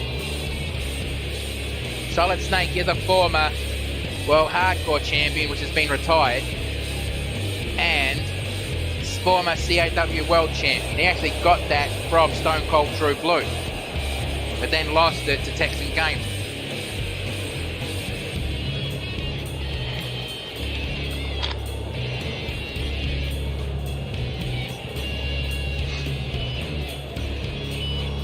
And given the look from Solid Snake, he looks absolutely ready for this match.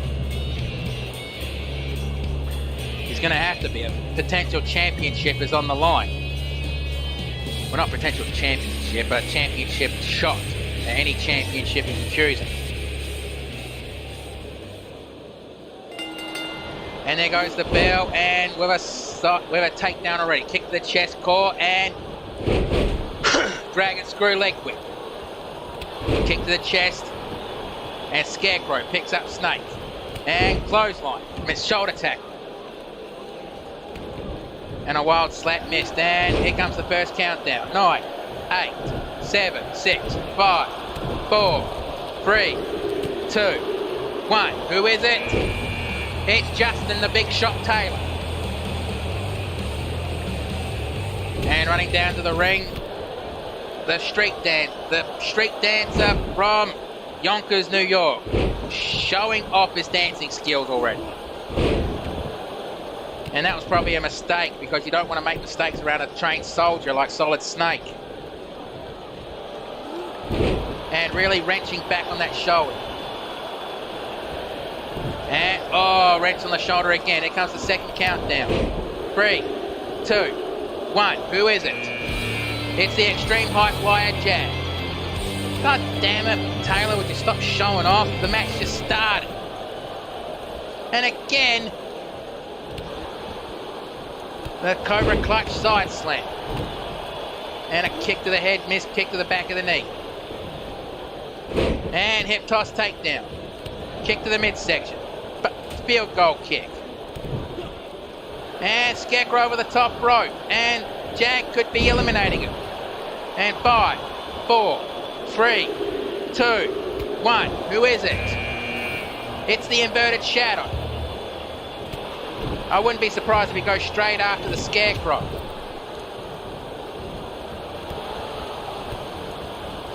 Right, who was he screaming at just then? Well, Jag's going after the Scarecrow, and no, the Inverted Shadow's gone right after Solid Snake. And Justin Taylor has Jag on the verge of elimination. Over the top rope. And there goes the close quarters combat. CQC. And who's next? It's the Shepherd. It looks like he was trying for that running knee strike, but, well, doesn't matter. The Shepherd, again, I wouldn't be surprised if he goes after the Scarecrow. And he does. He's going right after the Scarecrow. I think Shad just told the Scarecrow, go for it. And try to go after Solid Snake. And knee strike. And here comes another countdown. The Shepherd has just been eliminated. And who is it? It's Lucky Lance Walker. I'm actually kind of surprised he's still walking after that brutal beatdown that he got at the hands of Angelico last week. But I guess Nurse Banshee gave him the old clear. And Jag onto the top rope, and hip toss takedown from the top rope. We've got 6 men in the ring right now. And Snake ties the Scarecrow to the Tree of Woe. And here comes the next countdown. Who is it going to be? Well, I'll find out in 2, 1. It's TJ Ray. Man, I really hate this fucking asshole. And not just because my broadcast mate, Jim Johnson hates this guy. And Jag has been eliminated. And the Inverted Shadow has just tied Justin the Big Shot Taylor to the Tree of Woe. And the Inverted Shadow climbing the top rope. Here comes the next countdown. TJ Ray has just been eliminated. And the next man is Sub-Zero, the man from the Linkway Temple. And into the ring he is. And Sub-Zero, he goes right after the Inverted Shadow. And nope, double leg takedown. Try to go for an uppercut, but Sub-Zero saw it coming. And looks like he's going to try to eliminate the Inverted Shadow from the match. The Inverted Shadow has just been eliminated. So now we're down to 5 men in the ring right now. And we're not even halfway through this gauntlet. And a kitchen sink knee and clothesline. No, Solid Snake is not eliminated just yet. Kick to the jaw. Snapjack. And Justin Taylor's bleeding. And in comes the countdown. Whoa, he just nailed Solid Snake with that. Who's next? It's Ken Masters. And now we're officially into the halfway point of this match. And Ken Masters, well, he goes straight for Sub-Zero.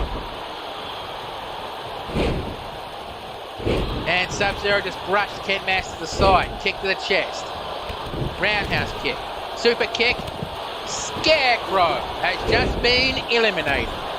So now we're down to the next countdown and 5 men in the ring. Who's going to be the next one to enter this match? 1.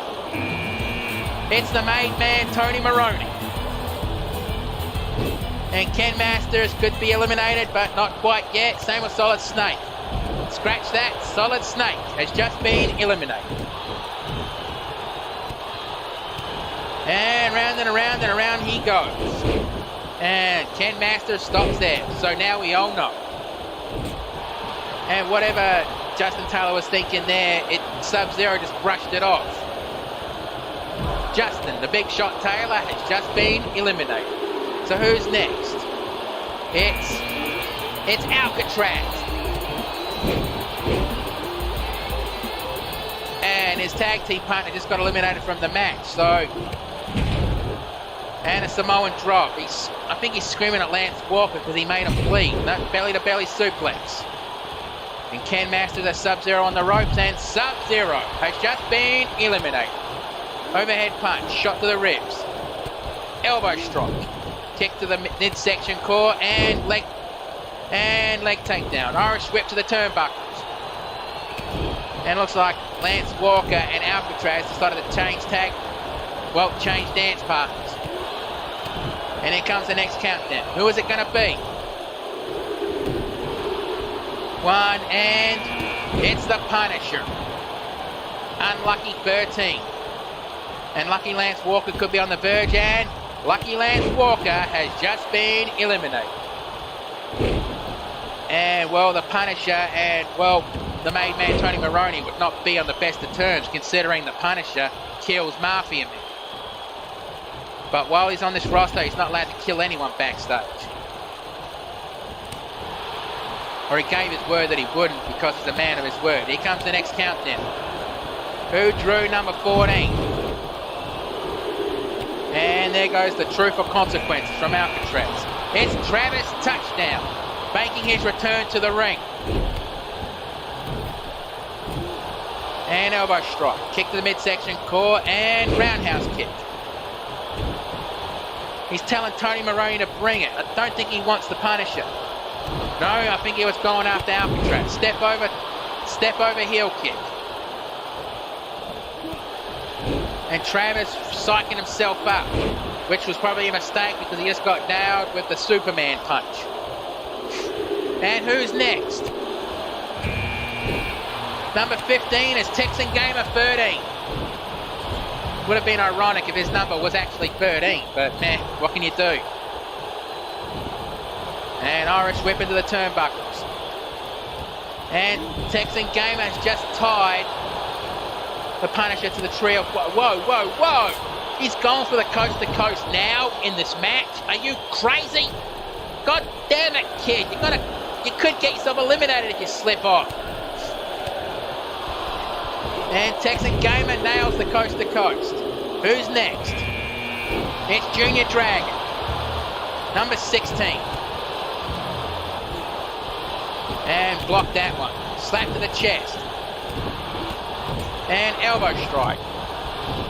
Shot to the ribs, and Travis Touchdown has his eye on Texan Gamer. Alcatraz has just been eliminated. Hadouken! Oh, no, wait, that's the Sure You Can. Silly me. Well, here comes the countdown. Oh, Tony Maroney was almost eliminated. And who's next? It's the Shaman, Baron Bass. And clothesline over the top rope. Ken Masters has just been eliminated. The made man Tony Maroney has just been eliminated. And the OST. Suplex. And slap to the face. Round discus elbow strike missed, and discus elbow strike of his own right. Shot to the ribs. And chokeplex. Elbow strike. And he just walked the plank with the Spanish fly. Shoved off. There's 5 men in this ring, and well, Baron Bass was the only man standing, but not anymore. And Junior Dragon picks up the Punisher. Irish whip to the turnbuckles. And kip up and Enziguri. Super kick. And he picks up Junior Dragon, but ends up eating a hip toss takedown. And Travis touchdown back up. I'm surprised the countdown hasn't started yet. Heel, step over heel kick. Drop kick. Both Travis and Texan Gamer copped it. Oh, here comes the next countdown. 7, 6, 5, and the Spanish fly again. Who's next? It's the Creature, Eric Inferno.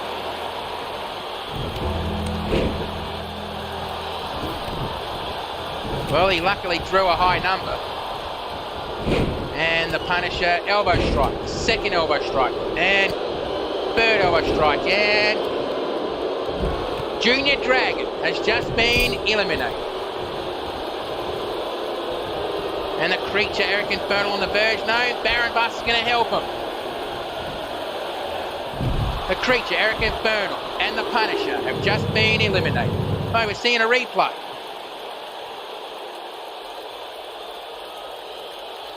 That was a hell of elimination. I've got it. And who's next? It's...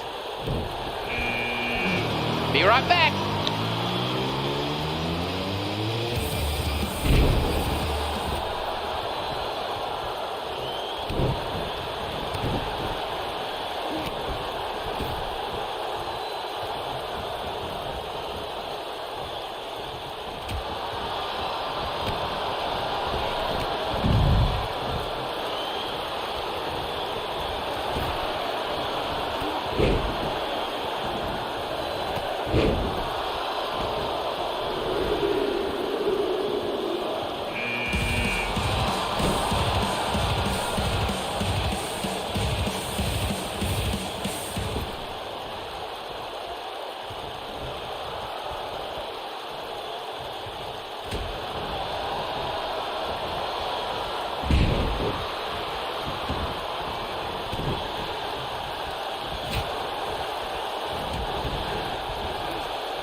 Oh, bloody hell. Well, I lasted longer than I did last time I was in one of these matches. But I guess we're now down to the final two. Travis Touchdown and Retro from Dead Set. One of these two is going to earn themselves a championship match at a later date. So who's going to be the one to get it? No, club to the back. And Travis has Retro on his shoulders. Looks like he's going to try to do the elimination. And is he going to eliminate him? No, Retro gets out of it. Club to the back. Slap to the face, and Travis Touchdown has just been eliminated. Retro is the winner. Bloody hell, that was a good one. Especially the parts I was in. Like just then, when I actually caught him and slapped him in the face. Like, wake up, kid. Don't do fancy shit like that. And I still can't believe I just pulled that off. And by the way, those were not brass knucks on my knuckles. Those were just tape I painted gold to make them look like brass knucks. But here is your winner and earning a championship match at a later date. Dead Sec member, Retro!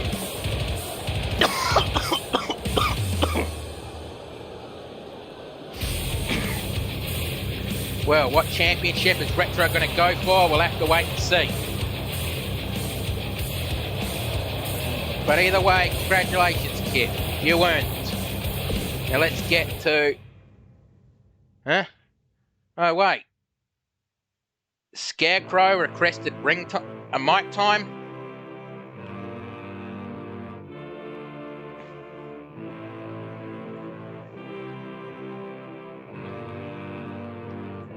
Actually, no, he didn't. I'm just going to skip through that. Just pretend you didn't see that, okay?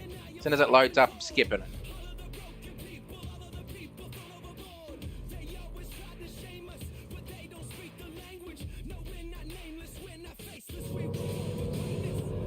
So just pretend you didn't see that card. Just pretend you're listening to really bad Christmas music.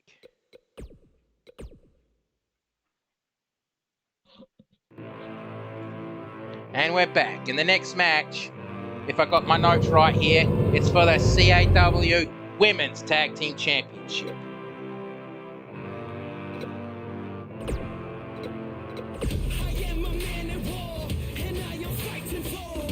The Wasteland Heroines versus the Army of Fear.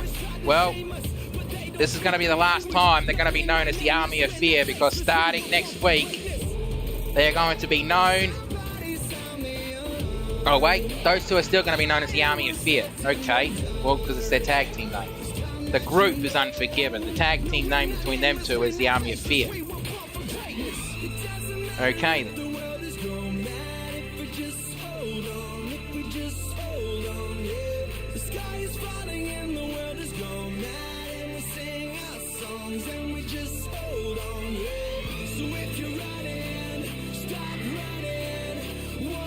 Loading screens, they really, really suck. Loading screens, I do not give a fuck.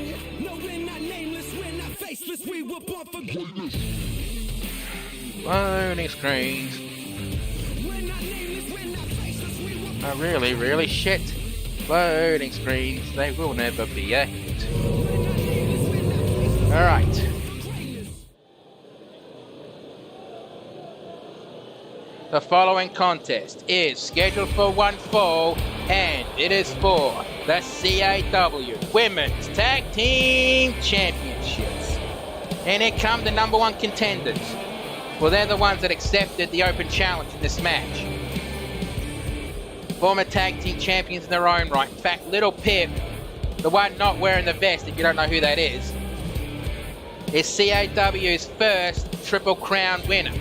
I mean, period. She was the first person to do it here in CAW. From the men and the women, she was the first. So she'll always have that on her resume.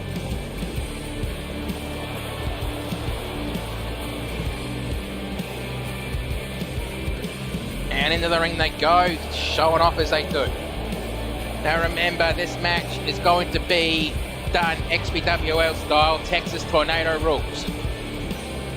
That means no tags necessary, no countouts, no disqualifications.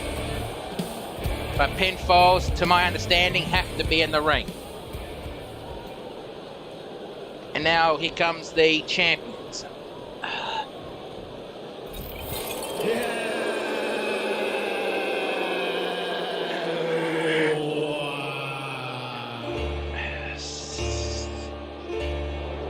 And there's the tarantula. I will delete you. Sorry, I've got to use the announcers. I've got to use the announcers room really, really badly. Means I'm going to be missing the ring introductions. But I'll be right back and introduce them when I get back, even if they're wrestling. Okay, be right back.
Very sorry, I couldn't hold it. I had to go. But I guess I'll do the ring introductions now. Introducing first the challengers. From Stable 2 and Stable 99 in the Equestrian Wasteland respectively. They are the Lightbringer Little Pit, the Security Man Blackjack, the Wasteland Heroines, and their opponents, the CAW Women's Tag Team Champions. From your deepest fears in the realm of darkness respectively. They are the Tarantula, the Nightmare, Azura Draven, the Army of Fear! Alright, now that I got the ring introductions over with, getting to the match, and we have a head scissors on Little Pit from Azura Draven. She just got right at him. Super kick to the midsection, and stomp to the side of the head on the Tarantula. I guess Blackjack just crushed Tarantula's head like a rat roach. If you haven't played Fallout, do it, it's a good game. Even though Bethesda are fucking assholes. It just works, it just works. Okay, I promise you I will not say that line ever again. And Blackjack tied to the Tree of Woe and choked out. Little Pit with the famouser already. Yeah, that was the drop the mega spell, sorry. And going straight for the pinfall. Ref confused. Wake up, ref, got a pinfall going on. Ref, what the fuck? Oh, you just noticed. 1, 2, 3. Okay, did I really just see that?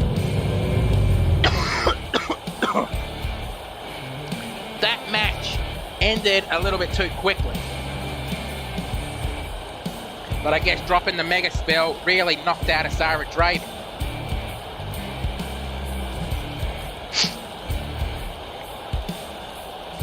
She really must be knocked out bad because the ref didn't even notice until fucking just then. Oh wait, gotta count. 1, 2, 3. She really must be knocked out bad, but well, let's get to the official word. Here are your winners and new CAW Women's Tag Team Champions, Blackjack and Little Pip, The Wasteland Heroines.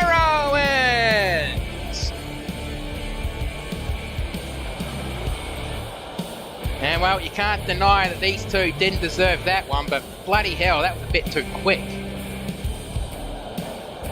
But either way, let's get to the next match.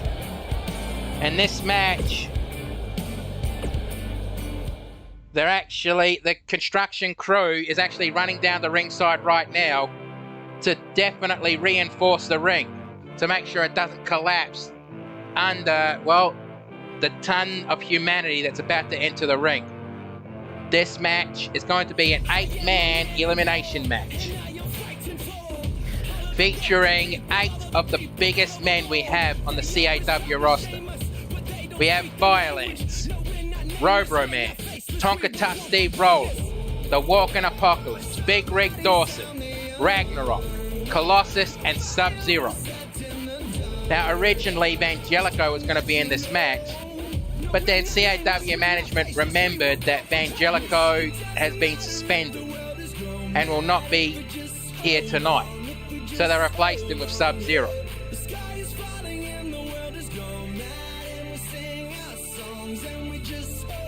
So the hard hits we're about to see is going to be legendary.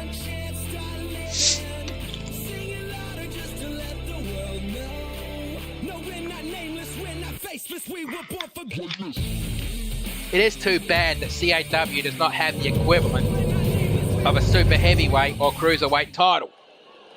Maybe in 2K22 that'll happen, but as for now, not so much.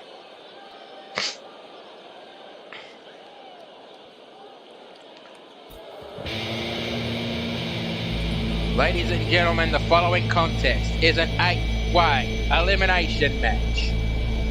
The rules are simple. You are eliminated by pinfall and submission only. Last man standing will be the winner. And this is not for a title, this is basically for bragging rights. Introducing first.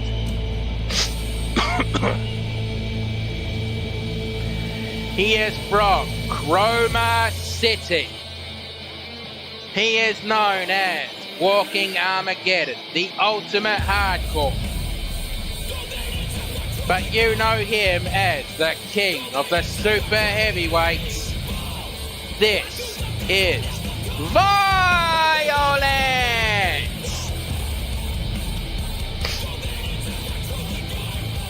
Now, Stone Cold True Blue and Violence, well, every time they see each other, even if it's in battle royal situations, they will go right after each other in the ring.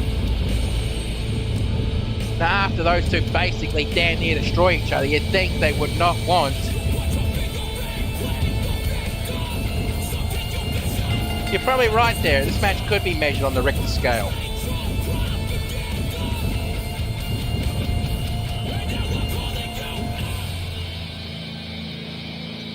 Now, Violence is absolutely looking nasty in this one.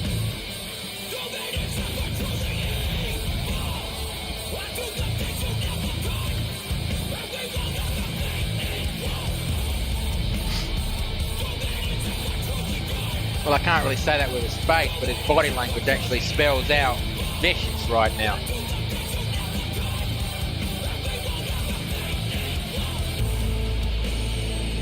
Maybe when 2K22 hits, if it's not a fucking flop, don't do that to us again, there might be a cruiserweight and super heavyweight title in the future. Maybe. Don't quote me on that.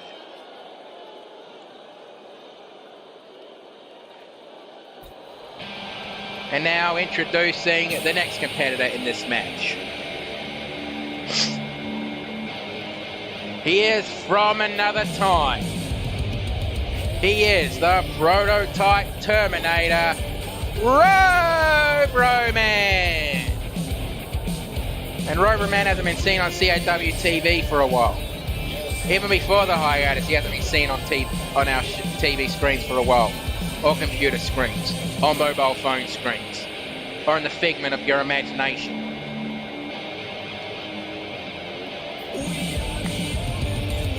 Yeah. Sorry, you're going to hear that humming again. It's bloody really roasting up right now. I've got to turn the fan back on. So if that humming gets annoying, just let me know and I'll turn it off for a bit. But either way, Roman looking extremely ready for this match. Considering the humanity that's in this match, he better be bloody ready.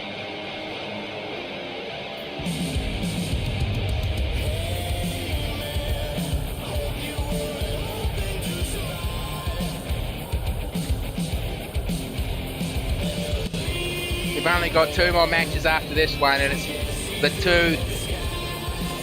it's for the final 2 championships, the CAW Women's Championship and the CAW World Championship. And also Stone Cold True Blue, after Tex and Gamer basically said, I don't want the title match, which I'm still surprised at. Basically said, if anyone wants it, just come get it. So basically it's an open challenge.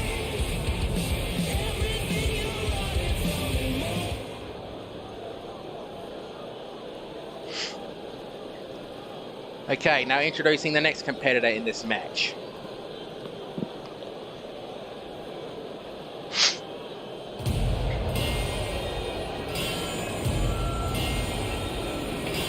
He is from Minnesota. He is Tonka Tough Steve Roller.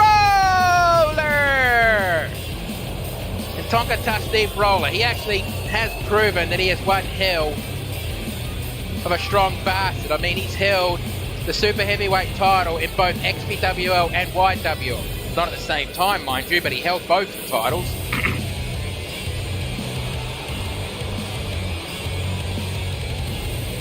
I mean, he has only held the Intercontinental Championship in CAW. Alright, now introducing the next competitor in this match.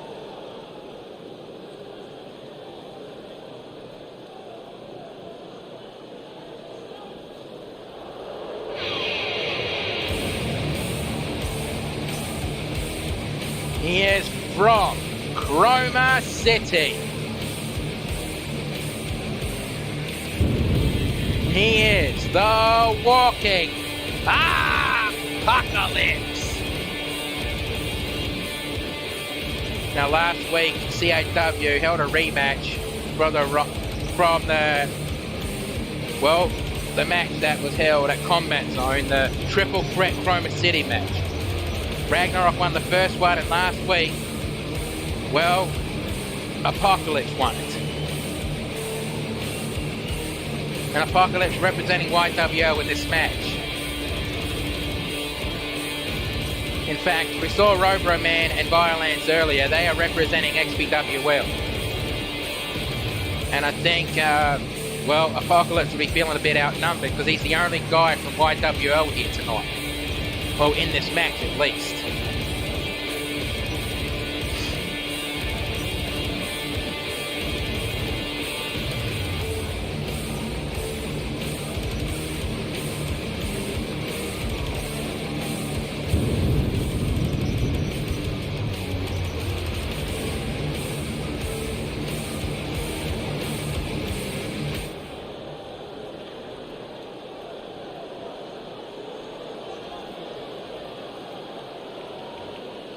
And introducing the next competitor in this match.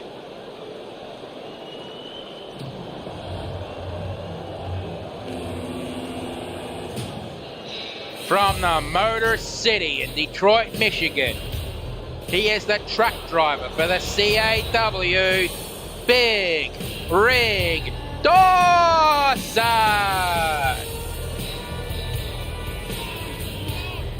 You know, Big Rig Dawson, he transports the equipment from city to city.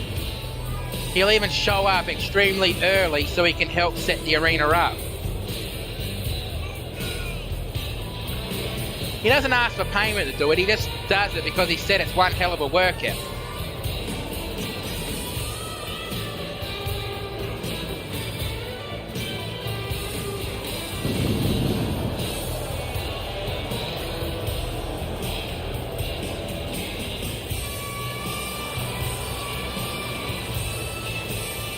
And Dawson, from the looks of it, looks absolutely ready to go.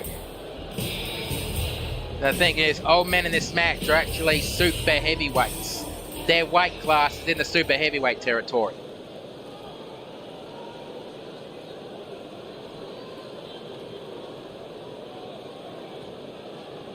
I'm not going to go through the weight measurements now because, well, I have no idea what they are. And now introducing the next competitor in this match.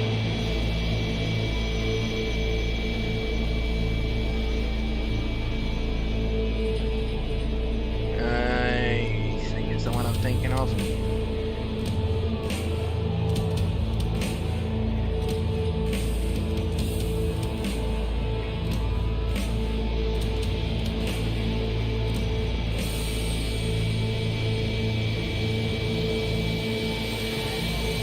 From Chroma City, everything will end.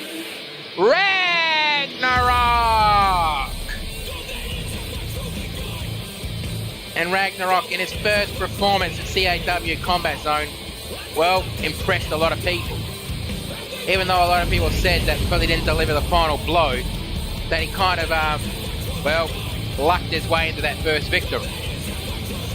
I honestly don't see it that way. Both Apocalypse and Violence gassed themselves. Ragnarok just picked up the pieces. What can you do?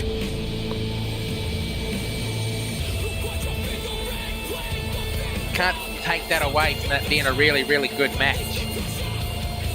If you haven't seen Combat Zone, go through my video history and watch it. You won't be disappointed. It's a good show in my opinion. And XPWL announcer Mark Wondersham actually helped me in that show. And again, I'll do the plugs.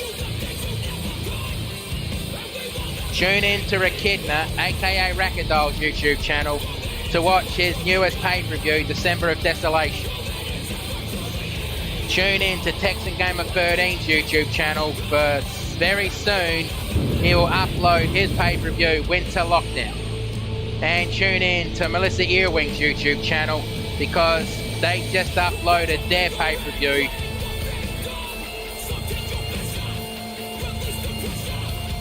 I just forgot the name of the pay-per-view. Ah, well, it doesn't matter.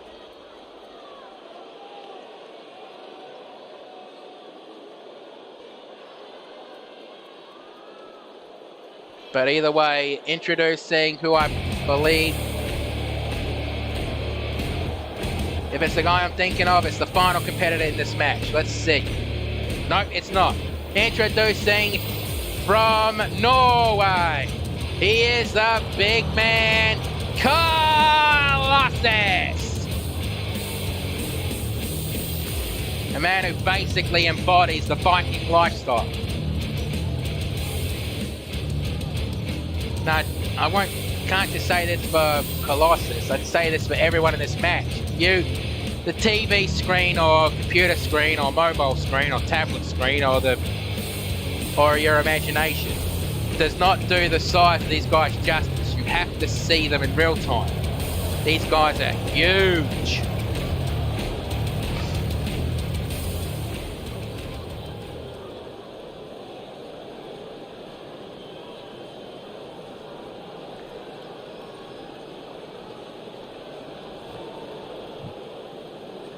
And now introducing is definitely the final competitor in this match.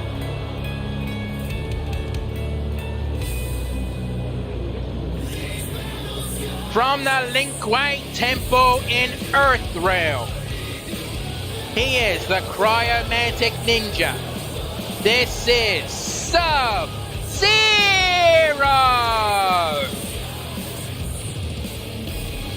And Kuai Liang, who's basically the Linkway Temple, the Linkway Grandmaster.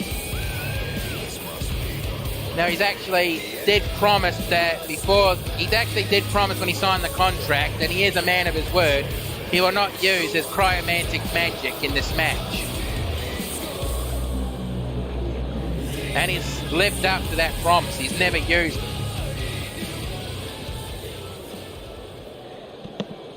Alright, ref, ring the bell, get out of the way, and let's do it. And bloody hell, the size of all these guys. I'm actually glad they just reinforced the ring, because fucking hell, it would have collapsed under all the humanity right now. And clothesline over the top rope, Colossus is out of the ring, and Ragnarok follows him. And you know, funny enough, Sub-Zero is actually the smallest guy in this match. Over the top rope onto the floor. And the only two in the ring right now is Apocalypse and Robo-Man. I don't know who the biggest man in this match is, and I'm not going to bother asking. But either way, side slam.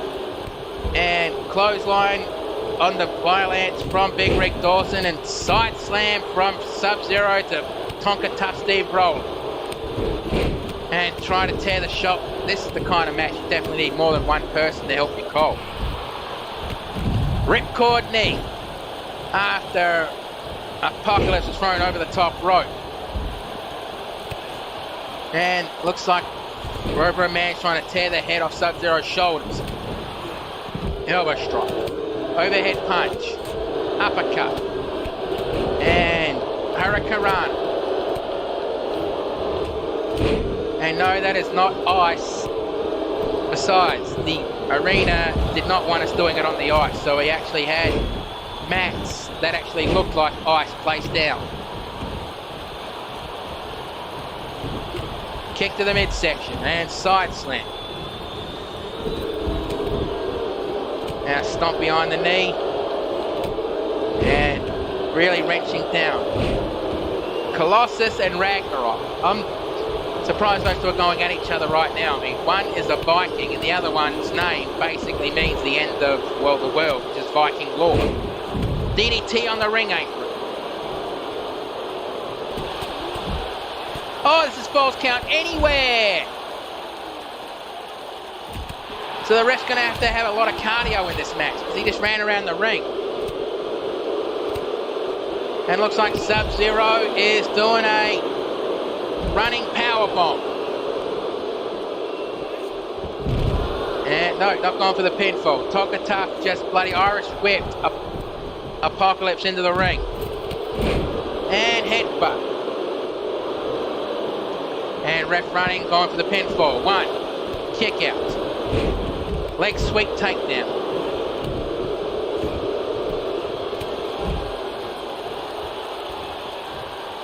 And, well, suplex. Okay, I'm going to turn the fan off for the time being until it warms up again. And overhead, no, couple of punches to the head. And Big Rick Dawson and Violence are really going at each other hard out there. Gorilla press slam, and Ragnarok just gassed himself. And now he's measuring up Colossus. Going for a pinfall. 1, 2, kick out. And now he's holding on for a submission hold. And now Ragnarok on for a pinfall, and the ref just noticed it. 1, 2, 3. Colossus has just been eliminated. So now we're down to 7 men in this match. And Irish whip back into the ring, followed by Ragnarok on Robo-Man. Stomp on the arm. Elbow drop. And choke toss across the ring. And Steve Roller's now gone right after Sub-Zero as Apocalypse rolls out of the ring to catch him. Oh, 1, 2, 3. Big Rick Dawson has just been eliminated. Now we're down to 6 wrestlers.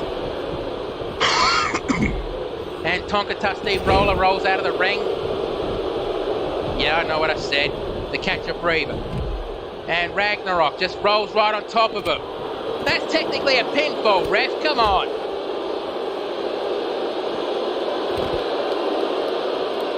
And side Russian leg sweep. Hi, Hannah. You missed most of the show. But you can go back and watch the replay. And violence, couple of elbow strikes. And what's Sub-Zero going to be doing here? And running release powerbomb. Where the hell's the ref? And Sub-Zero's not as the ref. He's not gone for the pinfall. Irish whip and, well, just trips. What the hell just happened with Ragnarok? That doesn't matter. Sub-Zero picks him up, super kick missed, and slap to the side of the head. Steve Roller just clotheslined both Sub-Zero and Violence. Overhead punch. Apocalypse in the ring. Oh no. Rover Man, don't do it. Oh, gutbuster. Okay. Alright. And wait. Did I just miss it? Violence has been eliminated. So now we're down to the final 5. F5. And Rover Man's bleeding. I know that's artificial blood, but he's still bleeding. 1, 2, kick out. How the hell did Rover Man survive that one? Irish whip over the top rope. And Apocalypse jumps out of the ring. He wants Tonka Tough Steve Roller. And, whoa, Steve Roller's blocking it. And elbow to the top of the head. 1, 2, kick out. Back body drop. And Rover Man jumped down and, well, rolled back into the ring. Over the top rope and landing on the ring floor. He just held his ribs. I don't think Nurse Banshee can help him. He's definitely going to need an engineer, though. And running release powerbomb. And now he's measuring up Ragnarok. Super kick. And going for the pinfall. Ref, wakey, wakey. 1, 2, 3. Ragnarok has just been eliminated. 1, 2, kick out. So now we're down to the final 4. Sub-Zero, Rover Man, Apocalypse, and Tonka Tough Steve Roller. I was about to say Tank, wasn't it? European uppercut. Slap to the face, spin around, and choke bomb. Headbutt. Spins him around and release, German suplex. And both Rover Man and Sub-Zero in the ring. Spine buster. And a kick to the side of the head. Irish whip and, oh, Apocalypse tripped and, well, Sub-Zero's gone for a submission hold. Is he going to make Rover Man tap out? No, Rover Man powers out of it. And Apocalypse is bleeding. And Irish whip back into the ring. And a Samoan, well, the last call for alcohol, or the faraway slam. Stomp to the lower back. And claw slam. And Steve Rock, wait, oh, something spectacular must have happened. Yeah, the claw slam. Off. Going for the pinfall. 1, 2, 3. Apocalypse has just been eliminated. So now we're down to Sub-Zero, Tonka Tough Steve Roller, and Rover Man. And a double kick. And leg trip takedown. And punch to the side of the head. And Sub-Zero looks like he's waking up out there. And, oh, try to tear the shoulder out of the socket. Twitch, German suplex. And Rover Man picks up Steve Roller, and that, well, double arm bomb, I'm not sure what he calls that. Goes to the pinfall. 1, 2, 3. Tonka Tough Steve Roller has just been eliminated. So now we're officially down to the final 2. Sub-Zero and Robroman. And Sub-Zero going for the running release powerbomb. And I just heard the FUD from here. Fucking hell. Irish whip back into the ring. Followed quickly by Sub-Zero. And now Sub-Zero is measuring up Robroman. And looks like he's going for the glacial drop. Folds up Robroman's spine like an accordion. Goes straight for the pinfall. 1, 2, 3. Oh no, that wasn't free. That was incredibly close. And Sub-Zero not wasting time, going straight to the top rope. Elbow drop missed. And he grabs Sub-Zero by the back of his head, lines him up on the ropes, and guillotine on the top rope. Stomp to the lower back. And here comes the Iron Claw Slam. And goes straight for the pinfall. 1, 2, 3. Oh, that was close. And Sub-Zero wakes up just in time to try to tear the robotic arm out of the socket. Oh, he didn't have the strength to lift him up. And reversed into a suplex. And Robroman trying to get the crowd behind him. Stomp on the chest. Picks him up and... Oh, and a nerve hold. This isn't a submission hold. It's a wear you down hold. Leg sweep takedown. Kick to the chest. Stomp on the knee. Picks him up and hip toss takedown. And he picks Sub-Zero up and straight to the corner. Reversed. And clothesline from the turnbuckle. And Sub-Zero just walking around Robroman trying to work out what to do. And he goes straight for the arm. Stomp on the chest. And goes straight for the pinfall. 1, 2. Kick out. And Sub-Zero not showing any frustrations or anything. He just went straight back to the attack. And double chop on the back. And Sub-Zero rolls out of the ring, hopefully to catch a breather. And Robroman holding the back of his head. Jump down. And the rocker dropper, or the Fameasser.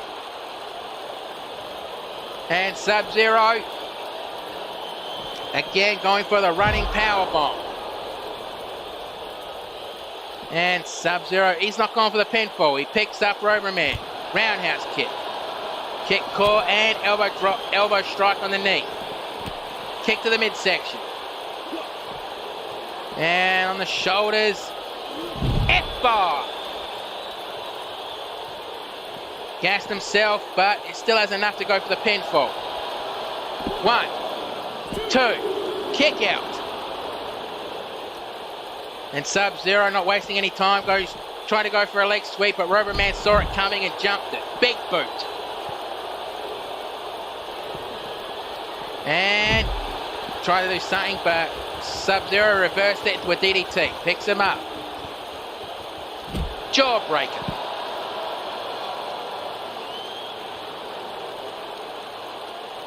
And picks him up and kicking and striking combination. Looks like he was trying to aim for certain points on Robroman, but side slam.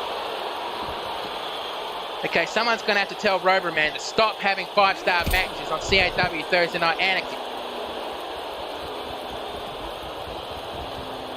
And go straight for the pinfall. 1, 2, 3, that's it. Bloody hell, that was a match. Now let's take a look at the replays of this match. And that was a choke slam from Violent, and this must have been one of many running power bombs that he did in that match alone. Well, whatever he was thinking there, Robroman saw it coming and hit him with a DDT. The back body drop. powerbomb, and he held the pinfall, but let's get the official words. Here is your winner, Sub-Zero!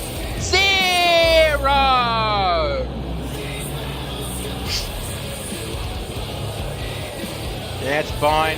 Fine, Ronick. But now let's get to our next match, which will be our semi-main event. Pokemon Girl is asked for her rematch tonight for the CAW Women's Championship. Sunset Shimmer accepted.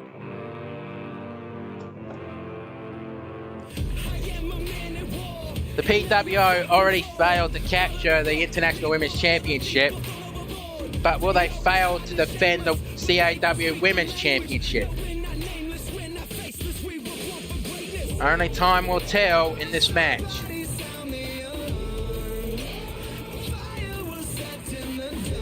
Loading screens are our best friends.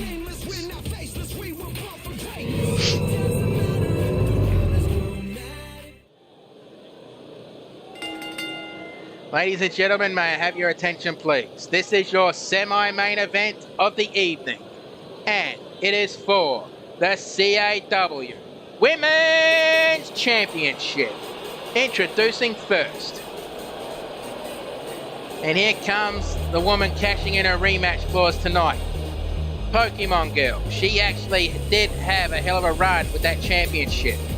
She even converted the strap to make it look like a Pokeball. Now CAW does have a rule that if you change the championship face plate, the main plate, then you lose the rights to call for any rematches.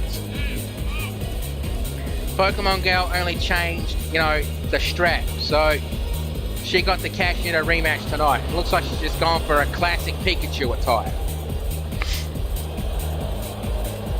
And she's got the kids in the crowd going wild because this is probably one of the most popular wrestlers in the women's division, for the Kittywinks. And here comes the champion.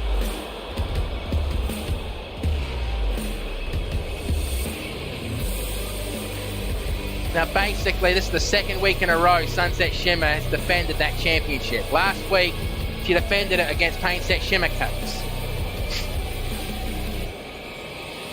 This week she's defending it against Pokemon Girl. This is going to be a hell of a match.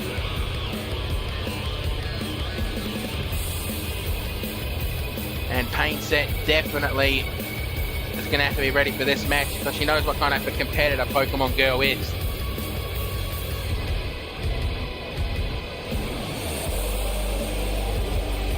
And I already plugged their merchandise, so I'm not saying it again. But just go to doesnotexist.com or the fantasy kiosks around the arena. And there's a better look at the CAW Women's Championship belt.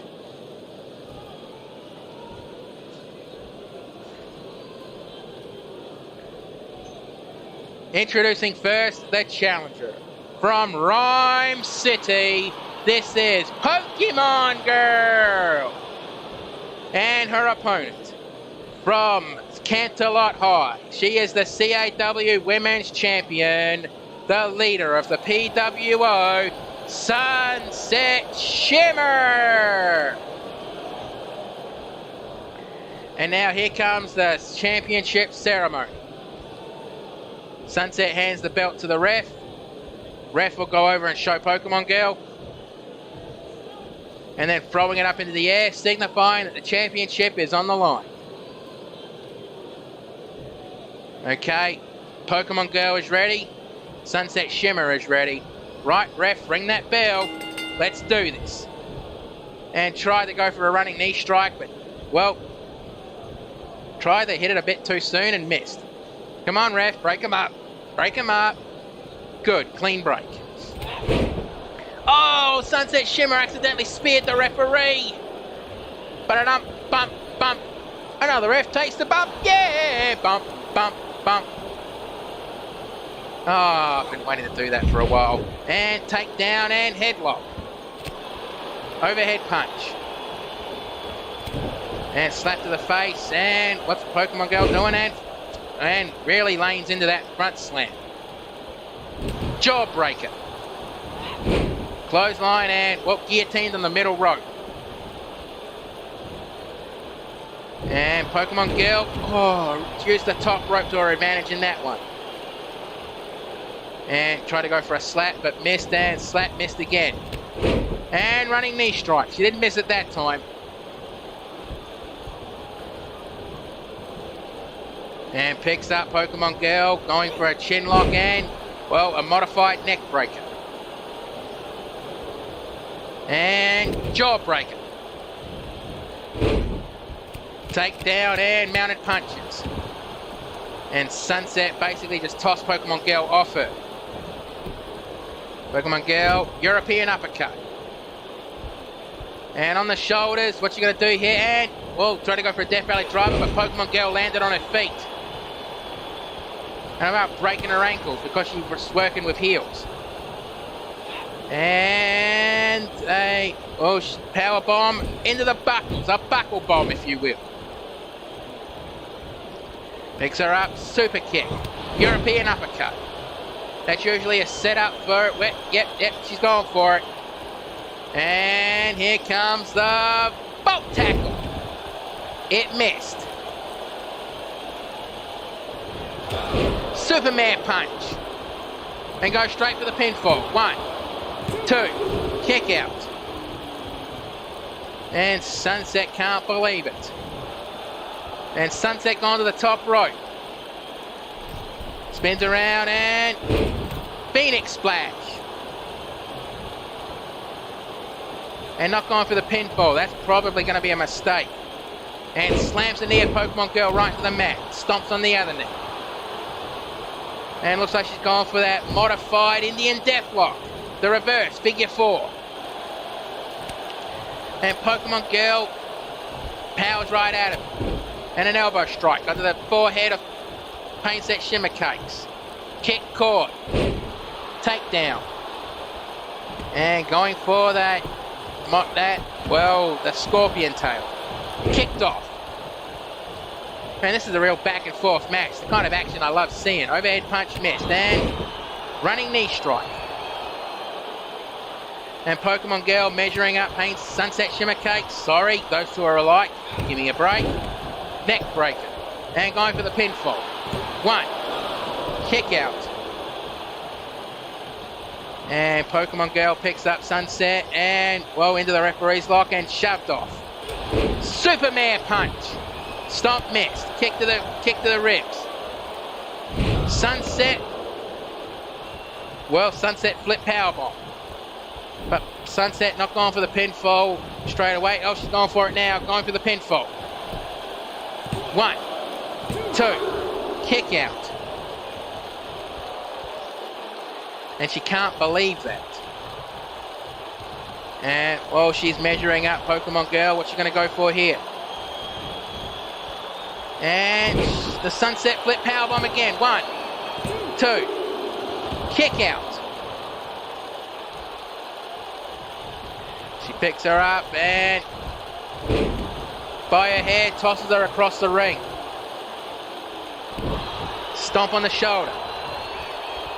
Picks her up. And she's going to hit here a suplex. And Sunset Shimmer going straight to the top rope one more time. Spins around. I guess we're about to see the Phoenix Splash.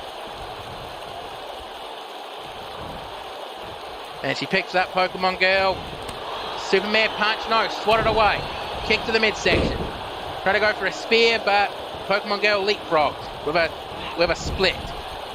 Try to go for the Lula kick, but Sunset saw that coming. Back elbow strike. Kick to the midsection. Kick to the punch to the gut, and the rocker dropper. And Pokemon Girl just kipped up like it was nothing. And front headlock, and Sunset just lets her go. Full Nelson, suplex, 1, 2, kick out. I can hear the chanting. I can hear the crowd going, "This is awesome!" Clap, clap, clap, clap, clap. And Superman punch.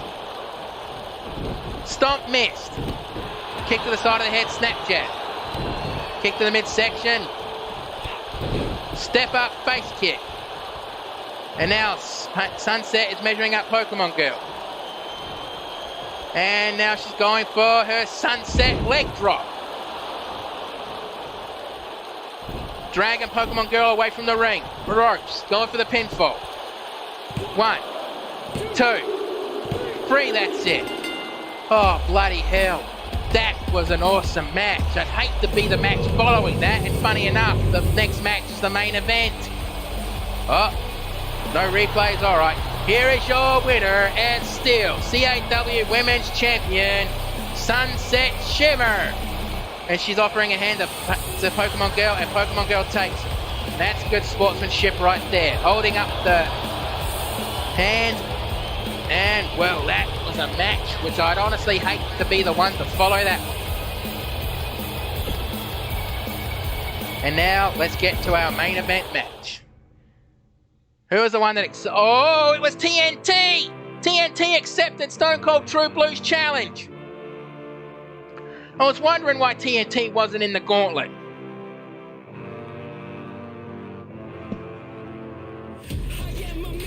And last time these two battled, it was for the CAW Ashes, with Stone Cold True Blue won.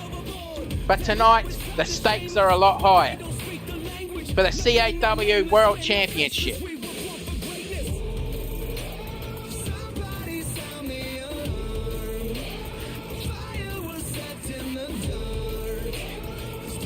But this is going to be a hell of a fight. What can you say?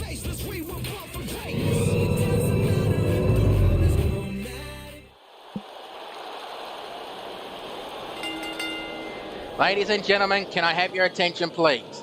The following is your main event of the evening. And it is for the CAW World Heavyweight Championship. Introducing first, really, what that ring announcer should say. It wasn't drunk off her ass talking into that tin can. But here comes TNT, who accepted this challenge. But in a way, this is TNT's first chance at the CAW World Championship in a one-on-one match. Let's see if he can actually...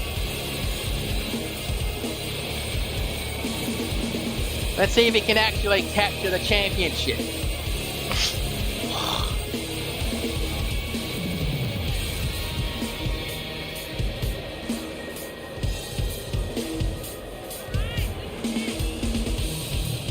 And TNT, he looks ready for this battle.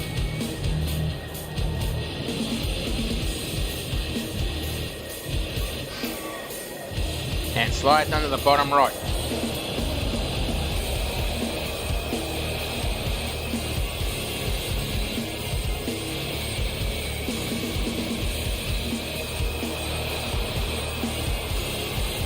If you haven't seen TNT, you're in for a treat because he's a master of the European joint manipulation tactics.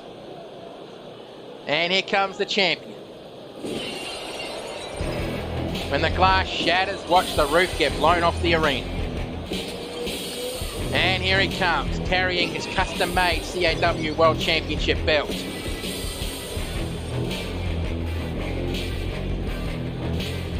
And it's for that very reason why Stone Cold True Blue cannot cash in a rematch if he loses this title. TNT will have to offer the rematch if he wants it though.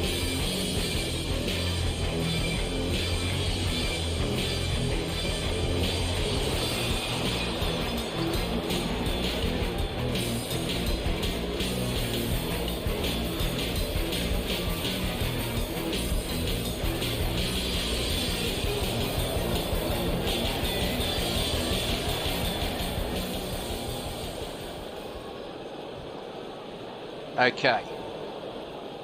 And there's a better look at the CAW World Championship belt. In Blue's mind, the best damn looking belt in the business. Introducing first the challenger.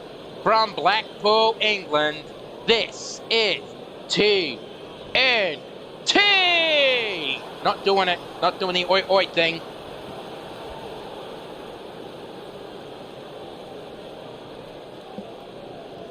And his opponent. from the equestrian outback, the CAW World Heavyweight Champion, this is Stone Cold True Blue! And now he's about to hand that belt over for the championship ceremony.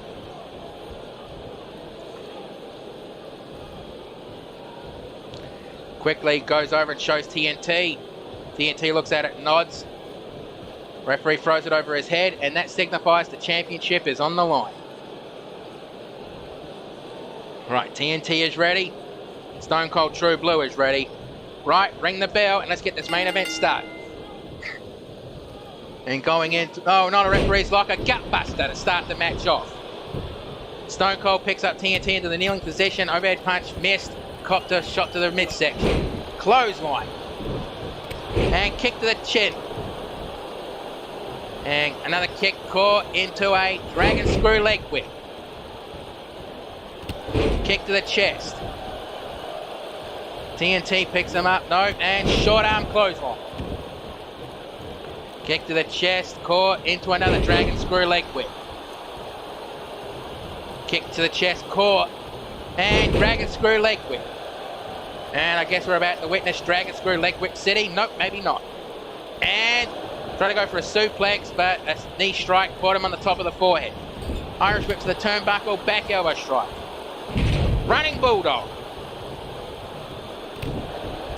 Stomp on the arm. And Stone Cold True Blue just walking around, stomp on the lower back.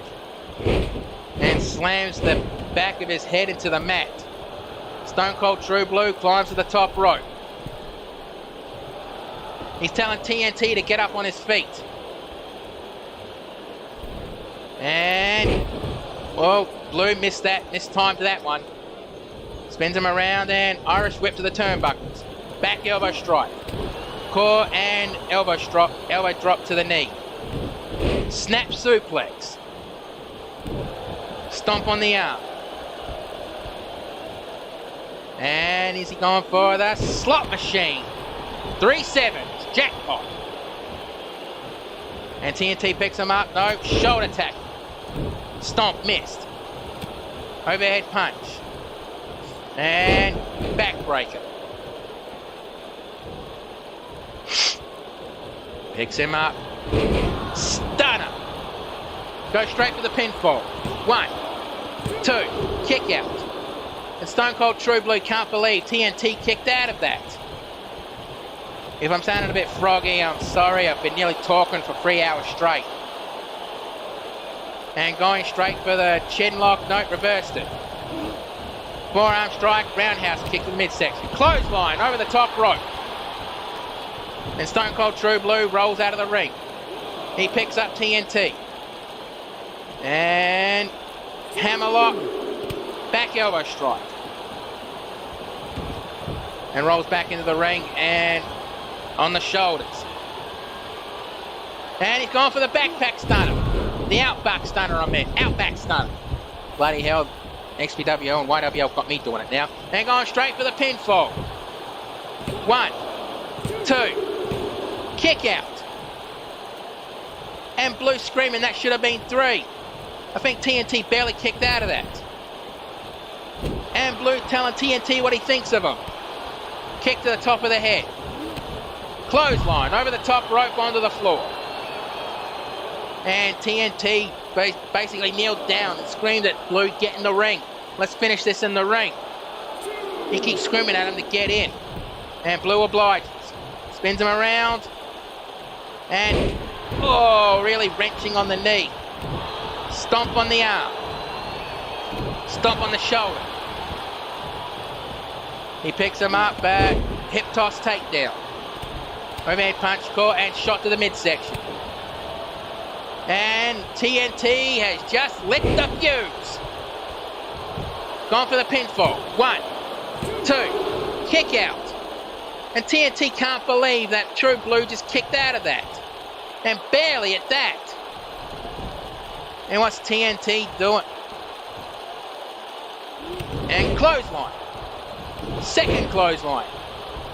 Ducked. And a third clothesline.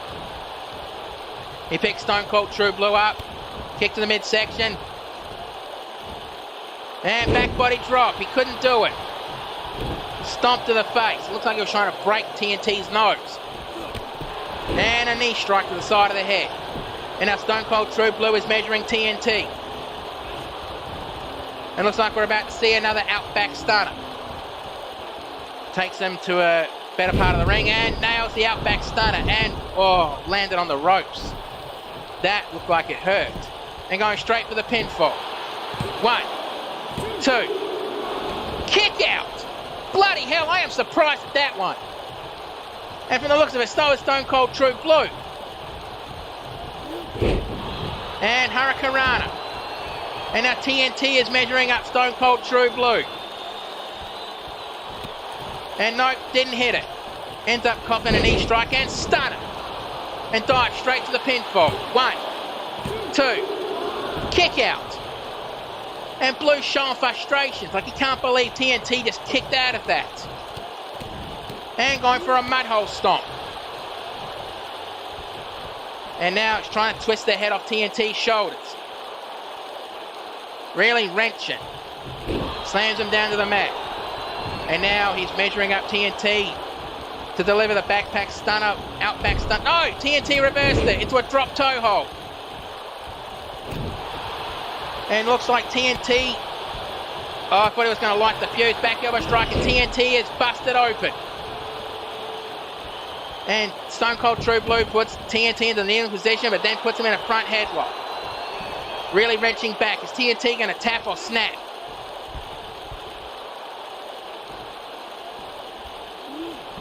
Really wrenching back, and no, he lets him go. And TNT got straight back up.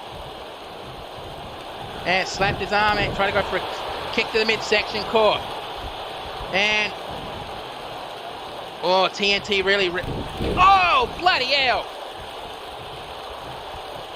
That's good strategy if you think about it. And he drags TNT away from the drags Blue away from the ropes, going for the pinfall. 1. Kick out on 1.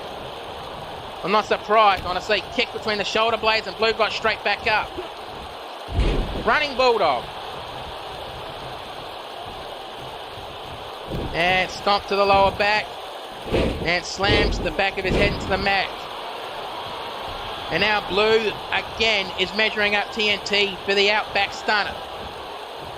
On the shoulders, no, TNT fighting out of it. And picks him up. And an elbow strike to the forehead. And TNT really manipulating the ankle joint in this one.